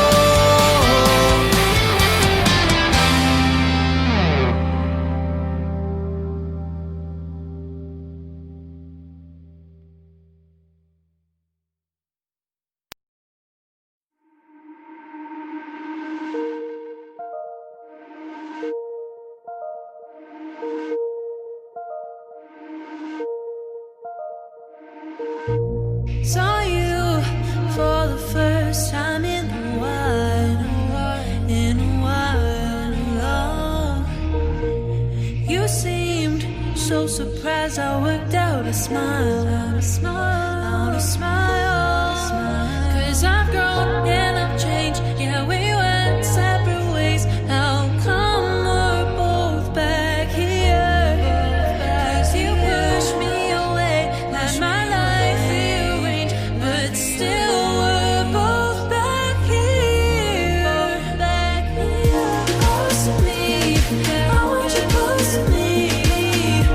I can see that you wanted me. Follow me, baby, just follow me.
Welcome back, and thanks so much for joining us tonight on We Are Paradox Media's Late Night in the Rockies. Tonight we have Psychic Chris Garcia on for his early pre-birthday party. Yay! Thank you, Tessa. Eddie, Mighty Man. And Mighty Man, Christopher Wayne Fisher. And then we have area code 510 on the line. And I'm wondering who it is. I'm excited. It's like a surprise. 510, you're Hello? on the air. Hello. Hi. How are Thank you? you for taking my call. Good. No Happy worries. birthday, Chris. Who's this? This is Tasha. Hey, what's up, girl? How can I help you tonight? Oh, nice. Oh, anything that you have for me. Well, Let's just call and tell you happy birthday. See, you're welcome. But I got a message from the fairies. I was told to take it out. And it says business, but venture. It says trust and follow through on a new business idea or career opportunity. So there's a business or some new opportunities coming with business. So the fairies are helping you with the business. So you're connected to the fairy room, and the fairies are talking to you. So if you see weird little things look like dust, it's not dust, it's the fairies talking to you. Now, for some reason, like, of course, I don't know anything about you, but the second card that came with the fairies is vegetarian. Okay? And it says a new way of eating gives you more energy, greater health, clarity, and stronger manifesting abilities. So what I'm being told to tell you is start eating your vegetables. You don't have to be a vegetarian, but start eating your beans and greens, and it gives you more clarity and stronger in manifesting your psychic abilities and manifesting what you need to manifest with your business. Okay? Okay. That's what I was And then the second card the last card that came out was flower power. It says spend time with flowers and flowers incense to increase your personal health power. And in my head, and I used to do this as a child. I'm pretty, Tessa's going to laugh. Tasha, I don't know if you have plants where you're at, where they're, like you grab them and they would fall apart. Like, say, for example, you could get them and then you would just blow them in the air. I forgot what the name of that plant is, but I was told for you to use those plants when you see them.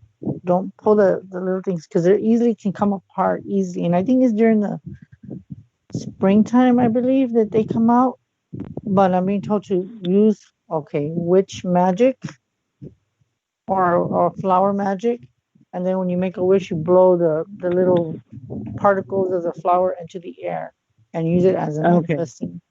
I don't know if you know what those type of plants. I wish I could tell you what the name of it is. I know what it is. The little white little flowers look like feathers. Yeah, I forget what it's called, but yeah, I think they call that pollen. I think that's pollen flowers. No, it's not pollen. There's hold on, let me see. Okay. Oh my God, hold on, witch flower. I'm gonna look up. Just type in the witch flower. I'm gonna just type in the word witch flower. Cause I think I found it the last time. Okay, it's called. Hold on, I think I see it. Okay, there it is. It's called the witch flower. Okay, this is what they're called. Do you have a paper and pen? Yeah. Okay, it's GANDELIONS.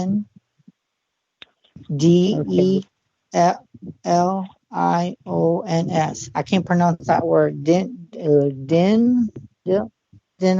Those are. Dandelions. Yeah, if you look it up, they have like little. It looks like there's. I don't know what the way to describe them, but I'm. Sorry, I was muted. When they go to seed, they get the little poofies on top, and that's what we used to make wishes on when we were kids. Yeah, and I was told for you to do that because I think the fairies are going to help you in manifesting with your career and in your love life. Okay.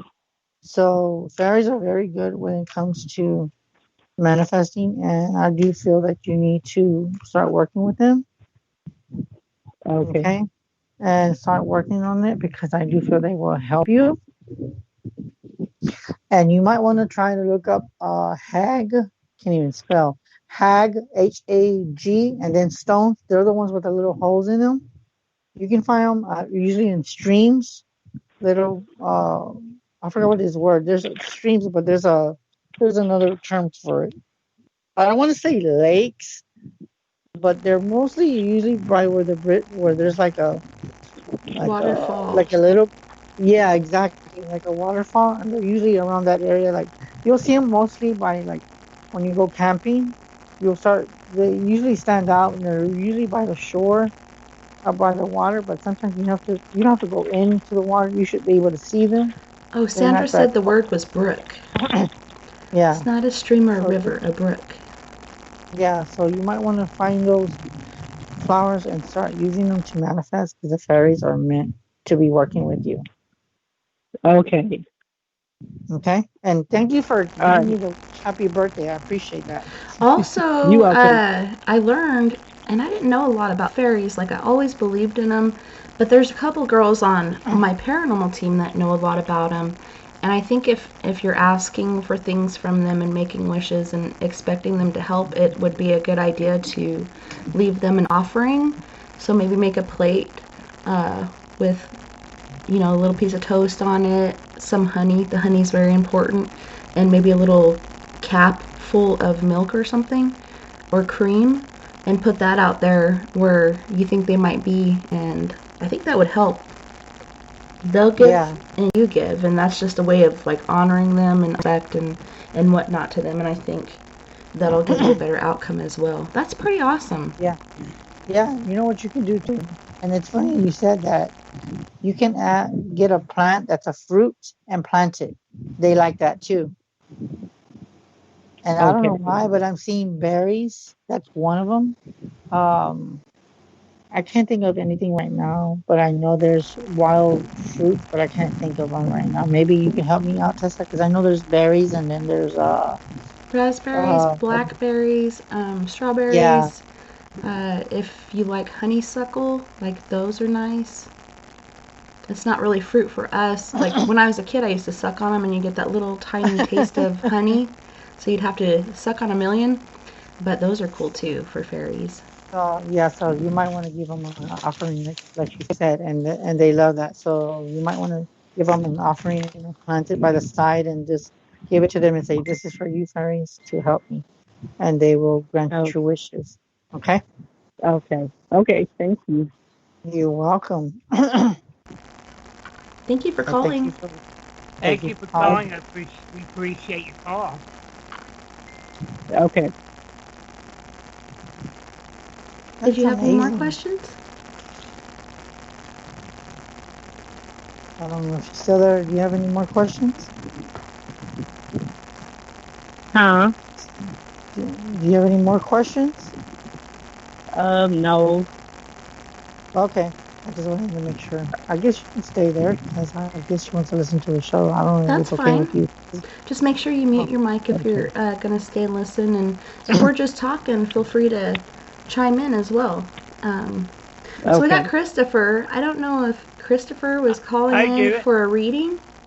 That, and I want to hang out afterwards. Nice. Oh, Chris, look what I got. Lay's? Is that sour cream and chives? Yep. I couldn't see the name. I could just see the color of the bag. Sour cream and onions. Oh, goodness. Wow. Tessa's like, damn it, why do you have to show that on the air?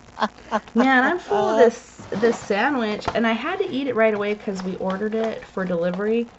But it's Jersey Mike subs, and oh my god, it was so good, even though the bread was soggy because of the oil and vinegar and the wait between making the sandwich and delivery time. Sub shop. Oh, it was so good. Jersey Mike's. Oh, wow. Yeah. Oh, so yeah, you could keep your chips. I'm full. So what is it that we? Well, Chris, I witnessed Max passing over. Am I going to keep seeing this? seen people others pass away. I really don't like this gift at all. Well, it's not what you like, it's what's given to you for a reason. I guess is you're gonna have to start able to cross them over, and that's why you're giving the gift. Yes. And that's why they're coming to you, and that's why you're seeing death. You're seeing death more than usual because it's a different gift that you've had, but you never use it, but God just gave it to you at the right time. So he knows that he can give you something that you can handle.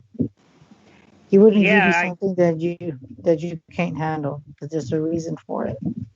Yeah, this is crazy, is along with the telepathy and conjuring. Mm-hmm. Basically, I am an operator for the dead. Mm-hmm.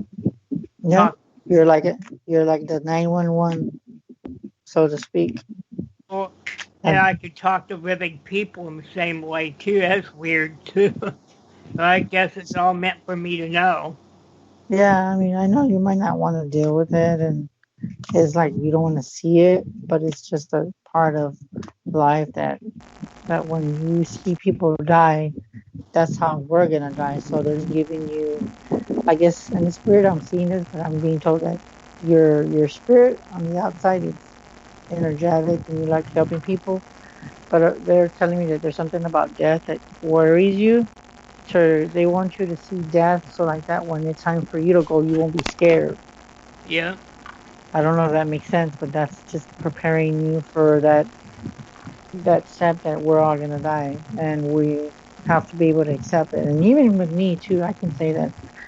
I mean, death. I deal with it all the time, being a gifted psychic and medium. I think that's why some of us have the specialty to see it, because we have to see it from a loved one that's passing away. But when we reflect it on us, we're gonna be there like the way they go. You know what I'm saying? So it's on more of an open mind, and it opens your mind to see a different perspective on not being a psychic medium, but to see that death is a part of life, and it's part of this being reincarnated, rebirth. It's part of transition. It's part of everything. So some of us are given the gift because God knows we can handle it. He's not going to give everybody that gift because not everyone's going to want to see death. Because some people die in horrible ways. Some people die drowning. And some people come back, like how they died. They drown like they're all pale or, something like that. And some people can't handle seeing a spirit like that. So some people are given a gift for a certain reason. And that's why I was told for you that is giving you that gift for a certain reason. So you'll find out something later down the road. I thought I was cursed or like the angel of death or something like that because I had so much death around me. But over the years, I've learned that I'm there to help other people through the process because I've been going through this my whole life, and it's not that I want to see it or I enjoy seeing it because that's the furthest from the truth, but I'm able to handle it very well, and other people around me are kind of falling apart, so I'm trying to keep them together or whatnot. But I've been there for so many different passings, and like you said, some are peaceful, some not so much. But and I said this on one of the breaks, I think, we're here for a reason because we're strong and we can handle it, and we have certain knowledge that a lot of other people don't have. And it's like, how do you know it? I don't know. I just know, and it's pretty interesting how that works. But I don't know. I think with Max, it was just, being there for Nikki and man, that's hard. Poor producer Mayor. And it woke me right back up when it happened. Was that when you were talking about that was in black and white? Yes.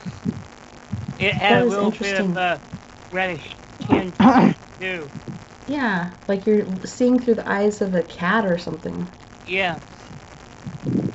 Wow. That's the first time I've seen anything in black and white in decades.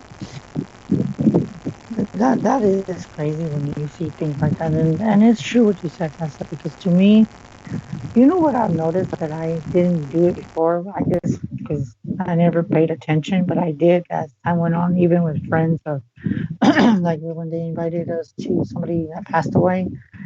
I would always look at the body in the casket, and I didn't pay attention before. I would just give them respect, and depending if it was an uncle or a friend or a family or whatever.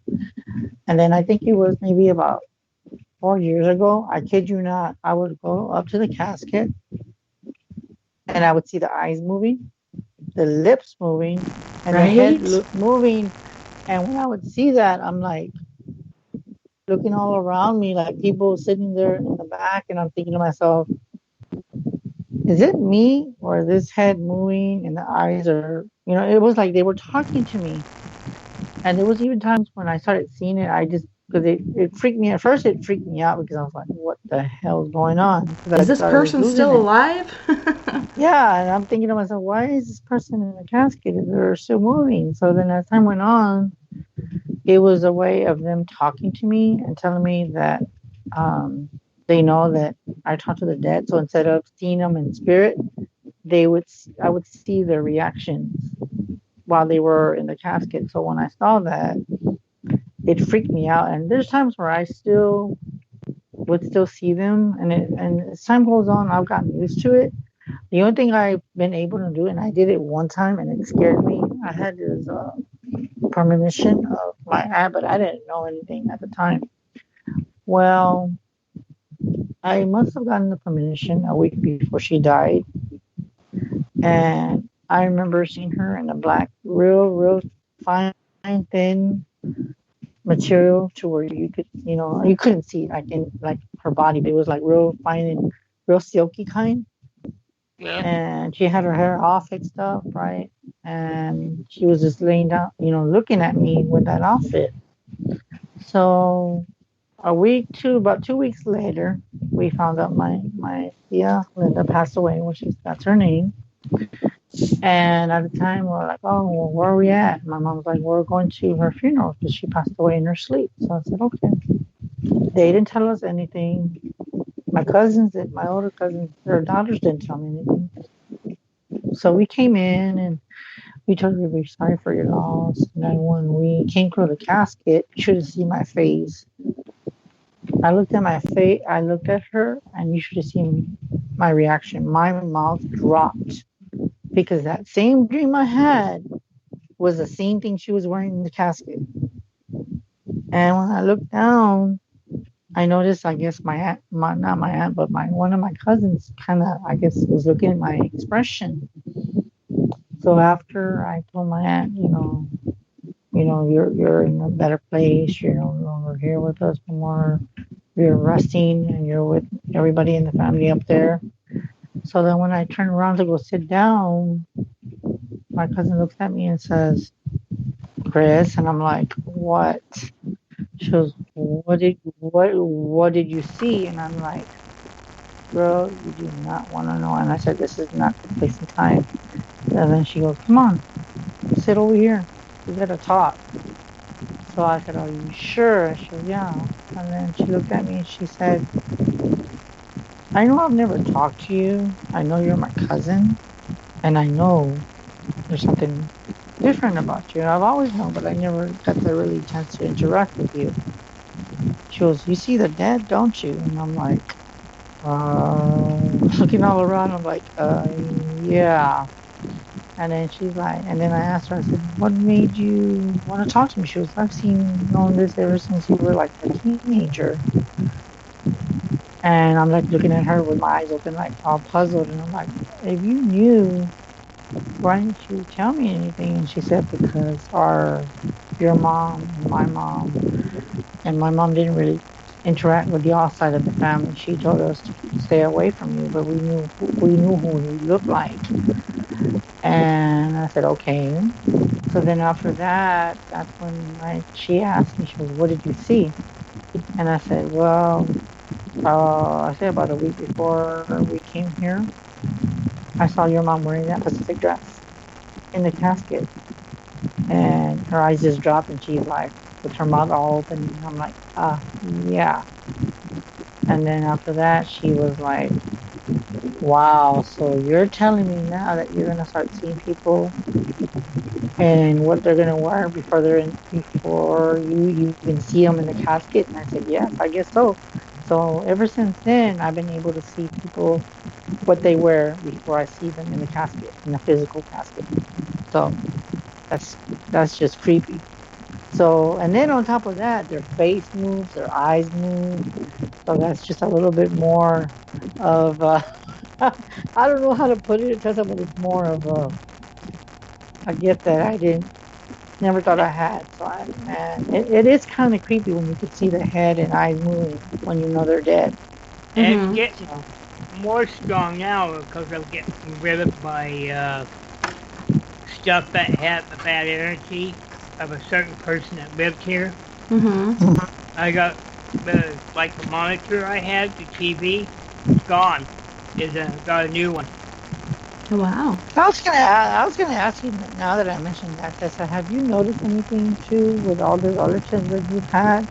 Do you see their heads moving at times, or you just don't pay attention because you're grieving at the time? When people pass? Yeah, do you see like their heads, their eyes move, and their or anything like that? It's just a question. I have, and doctors have said that a lot of times, once the body dies, all this other stuff, like sometimes there's nerve twitches, even to the point like somebody could be dead for quite some time and down in like the morgue or whatnot, and all of a sudden just sit up or raise their arm or whatever. It's the nerves still trying to die. So it's pretty interesting. I don't know. I think if I was at somebody's casket or whatnot, I always touch them. Or one time I kissed my friend Dwayne, aka Dizzo, on the forehead, and that was the coolest thing I ever felt. So I know, like, once a person's in a casket, they're gone. But I think if I did see that, I'd freak out. Because like back in the day, they'd have people in the living room for at least like 3 to 4 days to make sure they were dead. Because they didn't know to check for the pulse and all these things that we know today. But, if you're in a casket these days, you've already been embalmed, you've had all this stuff happen, but for that to happen, man, I think that'd really freak me out. I think you should see my face, Tessa. If you would have known me during that time, you would have been like, oh my God, Chris, I'm so sorry that you had to experience that. I thought it was interesting what you said about seeing the person in the clothes that they were buried in. I saw my mother in a dream. I didn't get to see her in person, but my sister said that. Uh-oh. Are you serious? Uh-oh, Tessa froze. Okay, what happened? So that one caller left? My spirit doesn't like us talking about that's what I'm feeling. Yes. I'm going to reel her back. You can't hear me. That was so weird that it did that, because she froze. Hear that? Yes, I heard that too. There's white noise. It's going to be an interesting night. We're not. That's what somebody's going to talk. Uh-huh. Like, Tessa, you're here? I can see your face on the screen. You're on camera. Are you there? Can you hear me? Yeah. Yes. Okay, you good. Disappeared. That was weird. What happened? You froze and got knocked out. Well, what I was saying was my sister saw my mom the night that she had passed away, and she said when she saw her, she was wearing the same dress she was buried in. So I find it very interesting that people do appear that way in the clothes that they're going to be buried in. They haven't been buried yet in them, so how do they even know? Except for my mom had planned hers and said what she wanted to wear and what she wanted to happen and stuff, but that pretty is interesting. That is interesting. Now that you tell me that, that's kind of creepy, because now I know I'm not the only one. I know I'm not the only one. No. Nobody's really truly alone. Wow. That's amazing. That is so amazing. That just gives me chills, Tessa, now that you said that. And then it was weird, Tess, because when you came back, we hear a lot of white noise now.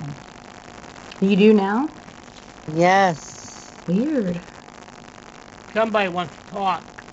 Yeah. It's funny. Do you I wish you had your ghost box with you. I do.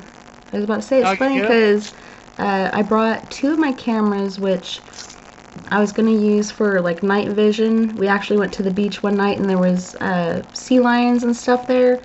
So I did some filming with that. But then my grandma said she wanted my grandpa's funeral filmed. So it's interesting that I brought both my cameras, and then I also brought a ghost box to see if I could pick up on my grandpa. I haven't tried it yet because I've been trying to be respectful and not, offend anybody.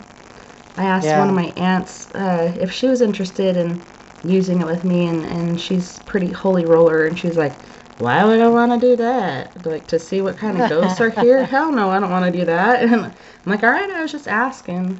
I'll go do it by myself. I bet you they looked at you weird when you said that. You're just like looking at you like, really? You do that? She's like, why the hell would I want to do that? No, I don't want to do that. But I'm interested in that kind of stuff. Like, I find that sort of thing intriguing, but I don't try to force my beliefs or fun time on somebody else. But I did bring a ghost box. That is so weird that now you're hearing white noise, and it's the same mic. I have to check it again. Weird. And you can't see me, can you? It's just black? No, it just shows you your picture.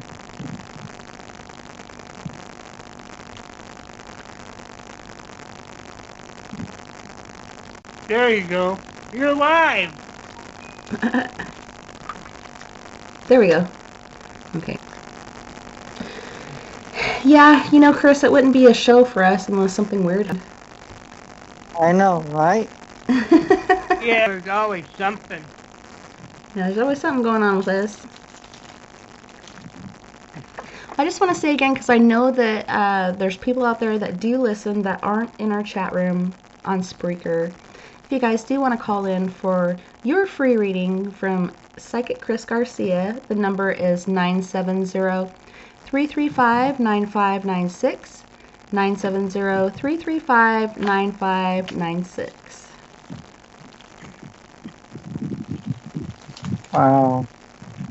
Okay, well, this is weird. Okay, for Tessa, I did some cards for you. Uh-huh. And it said new career. Your work focus is shifting in a positive, new, and successful direction. Okay, and then I was trying to see if I could connect with your relative, and then I got practice. It says with daily practice, you can polish your skills and talents and increase your confidence. And then it says your I think it's asset, ASSERTIVE and Assertiveness. And it says stand up for your beliefs and only say yes when you really want to. So there must be something, and it's funny because when I was when I heard that white noise, I know it's too soon because you haven't seen him yet, but this is going to be weird.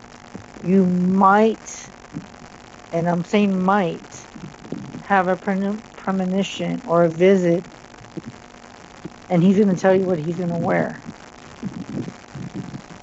So be aware that he might come through before you see him. And he might either show you what he's going to wear or he's going to tell you something. Then the first... Go ahead. And it's funny because when you left, there was no white noise. And there's a lot of white noise behind you now. Huh. So it's weird that you're not at home and all this white noise is coming out now. Yeah, and it's super strange because I'm using the same mic. I'm not using the same big mic I usually use. I'm just using my camera mic for my computer because I accidentally used that once and somebody said it sounded good and I couldn't I didn't have enough room in my little tiny suitcase for a microphone. So this one works pretty good, but it's interesting, like you said, how it didn't have it before, but now you can hear it. Yeah, I can hear it. And you know what's funny is that I'm getting chills, so I know somebody's trying to talk. Somebody wants to talk. Because if you knew look, if I show you my hand, look, I'm going to show you my hands. Look, I don't know if you can see them. Look at my hand. My hand is getting chills. Wow. I'm getting loud. Too. I'm getting chills. And it's funny because in the back of my neck, my hair is sticking up like bad. Like it's almost like somebody's touching me. Mm-hmm. So Spirit is actually touching me right now as we're talking. So I wouldn't be surprised if it's him. And since I'm connected to you, yeah. Yeah, it's pretty interesting. So my grandpa's going to be cremated, and I don't remember what else Grandma said he was going to be wearing, but of course he's going to have his Make America Great Again hat, and Grandma was also thinking like his Navy hat because he was in the Navy, and then they went and bought a t-shirt, and all of us put a little message to him. And not only that, but their puppy Chucky they just got this last year, they put his hand in ink and put his little prints on the t-shirt. So they're not going to put it on him, they're going to drape it over him and cremate it with him. So, you know, the messages kind of go along, even though I believe that, you know, you can send messages through speaking out loud or just talking in your head to them. I know they can hear us, you know. And a lot of people even say when they're in comas, they can't hear you. Yeah, they can, you know. Maybe the body's going through something, but their spirit can hear me. Yes. That is true. But yeah, he's going to be cremated, and then he's going to be buried there in California, Miramar. And Grandma was looking around for places. I thought they already had a plot, but I guess they hadn't. And she was looking at some mausoleums and for cremations. She said it's so impersonal because it looks like little post office boxes. So she decided to go with a plot, but he gets the 21 gun salute, and they're going to play taps, and it's going to be pretty awesome. They're even using some sort of carriage to bring him in for the ceremony, but I'm just glad I get to go because, you know, I tried to make it there before he died. That crackling noise? You still have a proper funeral. You know what I was going to tell you, as you're talking? You were skipping as you were talking about him. Every time you're talking about him, it skips. Huh. So he's around you. I'm going to tell you that right now. He is around you. I'm going to tell you that right now. He is around you. Yeah. And he's coming in very strong. You know, I was really upset, like, when I missed the first flight, because I knew he wasn't going to be around very long. Right as soon as I missed the flight, I knew I wasn't going to make it to see him, and even had I made the flight, I wouldn't have made it. Like, I would have been able to see him, but he wouldn't have been here anymore, you know? So I didn't get there till that evening, but I don't know. There was just some realizations that happened, but I'm grateful that the last memory I have of him is not him, you know, lying there dead, but the last time I saw him with his arm around me and smiling and talking to me and really interested in what I was saying. He was such an awesome guy. I'll have to share some videos with you guys sometimes. He just really cracked me up. He was a big part of me forming my twisted, unique sense of humor. I was going to ask you a question. Huh? Why do I see Purple Heart with him? I don't know. I don't know if he got one of those.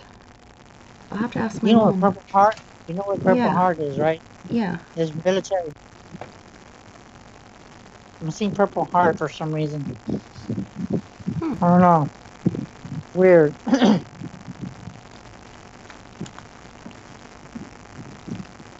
That's weird. And it's I don't know anything about him, but I saw Purple Heart. Like I'm like an honor, a Purple Heart, or something with purple. Yeah, Purple Heart is where you put your life in danger to save someone else.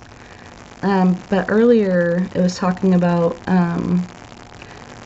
New Orleans colors, the yellow, purple, and gold, I think it is. What does the purple stand for? And it's loyalty. He's a very loyal guy, and I don't know, him and my grandma's love, I've never seen a love like it, and so, for me, they showed me that true love does exist. It's very rare, but they had it. I think that's why he lived so long, because he had drank and smoked pretty heavily throughout his life, and he lived to be almost 80. Wow. And he was doing really good up until the very end. So you said that he lived a long time, right? Mm-hmm. You know what's so strange? You know what? When you keep mentioning him, I'm showing I don't know if there's oh my God, I didn't even talk similarity with George Burns. Did he smoke a pipe?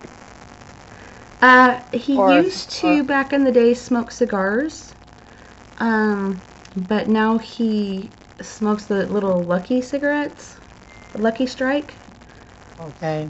They're the little cigarettes without the filters. Yeah, because I'm seeing a pipe, but it's not like a pipe of weed. It was a pipe of cigarette. I could see if he did. Now that you said that, I kind of remember him doing this, because he's got the big Crenshaw nose, and would wear the sunglasses, and he always had I don't know what you call these caps, but they're like taller, and they seem bigger than other caps. But I could see him doing that, but I don't know, as far back as I can remember, I've only seen him smoke cigarettes. But he did mention last time I was there and I was smoking a cigar, wow, that really smells good. I think he did. I think he said he smoked cherry tobacco. So I wonder if it was a cigar or tobacco in a pipe. Well, then, and it's funny because in my head, I'm seeing George Burns and I'm seeing him together. There's something about the similarity. And it could probably just be that they both smoked cigarettes or cigars or something. But George Burns, he smoked a lot. I remember him on commercials, and that guy lived a long time. And that guy smoked and smoked and smoked and smoked and smoked and smoked and smoked. It was like he lived a very long time. Very long. And you would think that, somebody like that would just croak. But the thing, I think there was something that he did, and I don't know what it is, but because he could have smoked cigarettes, George Burns, but I do feel like he did something, he added something to it, so he can last longer than what he was supposed to. I don't know why, but that's what I'm seeing, which is kind of strange, because I don't know George Burns. He's a celebrity, but that's what I'm seeing. Yeah, and he was a comedian. Yeah, he was. And that boy smoked in every movie. Every damn movie. I don't know if anybody remembers George Burns in the chat, but if you do, I don't know if y'all remember him smoking those cigars or cigarettes, but that boy smoked a lot. I don't know, Tessa. You need to let me know. Like, after everything's done, let me know about the Purple Heart and what else I told you. Yeah, I'm trying to think. I don't think he was ever, I know he served almost 30 years. He served quite a while, but I don't think he was ever in combat to where he would get a Purple Heart, but he was a very loyal and patriotic person. Okay, well, very patriotic. He's got a flag in his backyard that he'd raise up every morning and take down every night, and when he was sick and couldn't do it, the daughters were taking over and trying to do that for him. But he was just amazing. He was one of those one-of-a-kind, unique people. But yeah, he had a good sense of humor, right? Yeah, he made me laugh a lot. Yes, even if it yeah, shouldn't have been funny, I thought it was funny. Yeah, because that's what I heard. He had a very good sense of humor. Yeah. Wow. I must be picking up on his energy because I hear like laughing. Like I can hear you laughing to where like you couldn't stop and you would turn red. Right. Because you couldn't stop. He had to do that much laughter. Yeah. Wow. So I'm gonna tell you right now, he's definitely with you. I will tell you that much. He's definitely with you. I don't know if Christopher feels it, but I feel him. Yeah, He's he definitely didn't take a break from you at all, Tessa. There's What? sometimes that's not a hard and fast rule, by the way, the break, because my mother never did it either. You know, the break in contact. Yeah.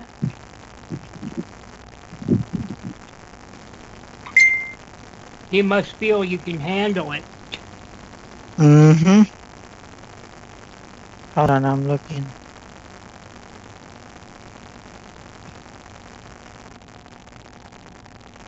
That's my Grandpa Wow. Frank, and then this is my Yeah, I Grandpa saw that. Frank and my Grandma Jean. But we used to call I him wanna ask Grandpa you a Cookie. question.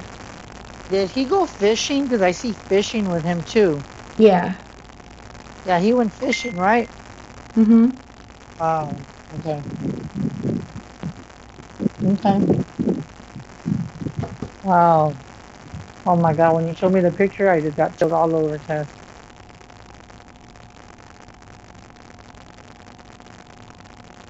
I miss him, but I know he's still here. Like, only his vessel is gone, and like you said, he's not hurting anymore. He's not having to go through all this pain and suffering and stuff. And mostly I worry about my grandma, but my Uncle Mike was awesome. He's an awesome guy.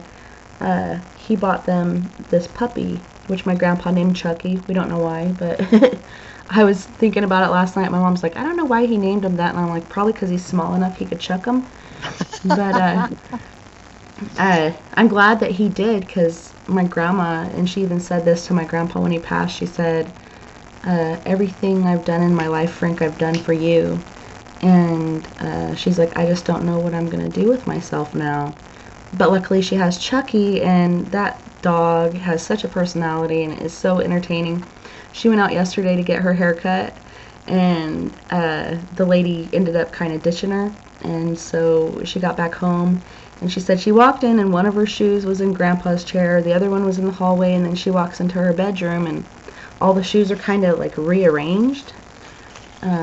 So yeah, he's keeping her busy and on her toes and laughing as well. He's a good dog. Oh, I love Robert. He was teasing me. I'm going to tease him a little bit. I'm going to sing him the Mighty Man song in chat. Mighty Man, who's going to save the world? Mighty Man. Mighty man, does whatever a mighty man can. Oh my God. Did you see what I wrote? That's for you, Rob. That's crazy. But you know what? I did feel like a lot when you keep mentioning him. I was like, first it was a little bit of the noise, and I'm like, okay, I heard that shit. Like I could hear it as clear as day. And it was not like that. I mean, it was a little bit like you could hear a little bit of fuzz, but now it's more of a fuzz. Like you That's could so hear weird. the white noise. Very odd. It's like somebody, yeah, it is. It's almost like an EVP once it come out. And it's funny that you had mentioned the ghost box, because I did bring it and I did try to use it with my family, but they were all just like, boo hiss. So we all went down and we went swimming, and when we came back, that fucking ghost box was on in my purse. What? It was on. It was all in my purse, and I'm like, what the hell? Like, who turned that on? I would have heard it when we were leaving, because my stuff was like right there by the door. So it's That weird. is weird. Mhm. Wow. You know what I heard, and it's weird because you haven't even done anything, but you know what I heard, Tess? Class A EVP. You're gonna get a Yeah. Class A EVP. That's what you're gonna get. Robert just said haunted purse. No, it's not a haunted purse. That's just where I had put my ghost box. And it was on top of everything, but when I came back, it was on.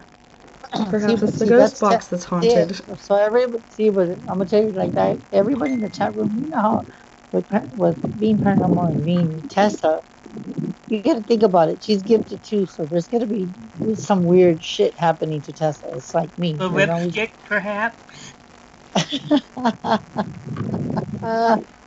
Oh, Robert saw that me and Chris were the zombies. Well, I didn't get to finish hearing what Chris was saying. I think you're going to get a class A EVP, is what I heard. Okay.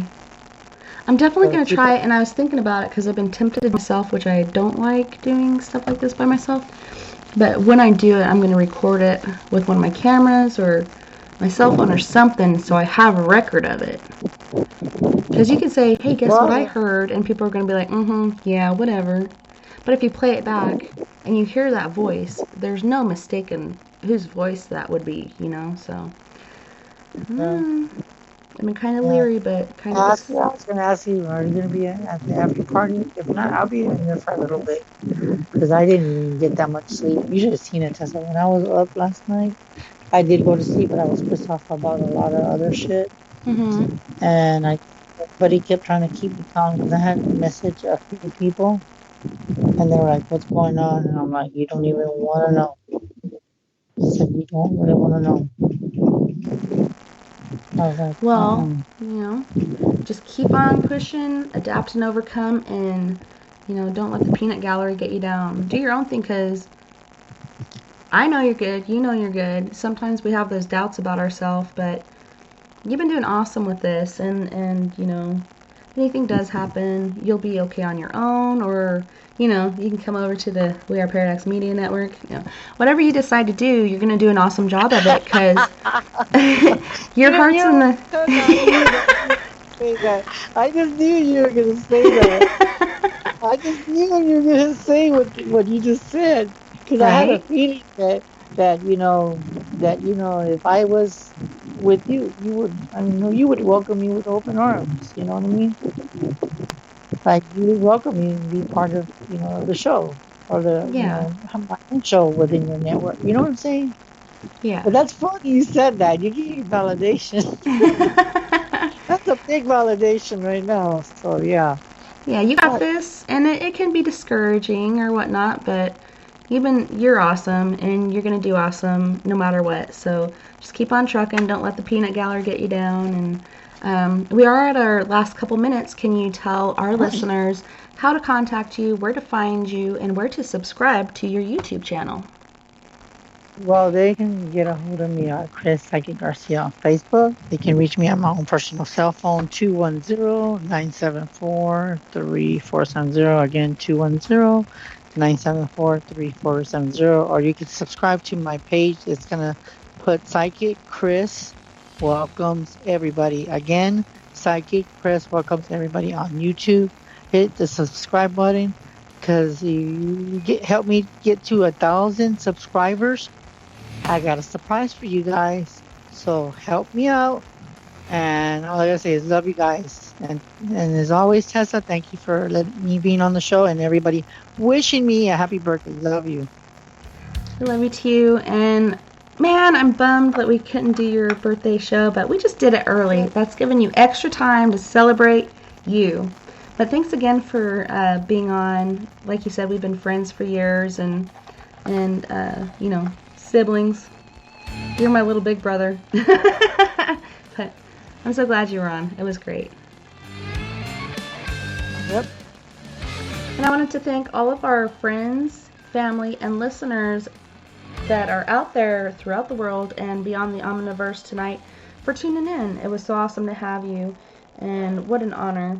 Make sure you guys subscribe to us on YouTube as well as Spreaker so you don't miss a thing. Tomorrow night we have Miss Mia Savage. We may have her mom cat on as well. So, hey, looking at a psychic weekend. Awesome. Super stoked. So nighty night, love and light to all my friends out there. I hope the rest of the evening is good for you. And we do an after party. I just said do. Make sure you call us, 970-335-9596. Good night,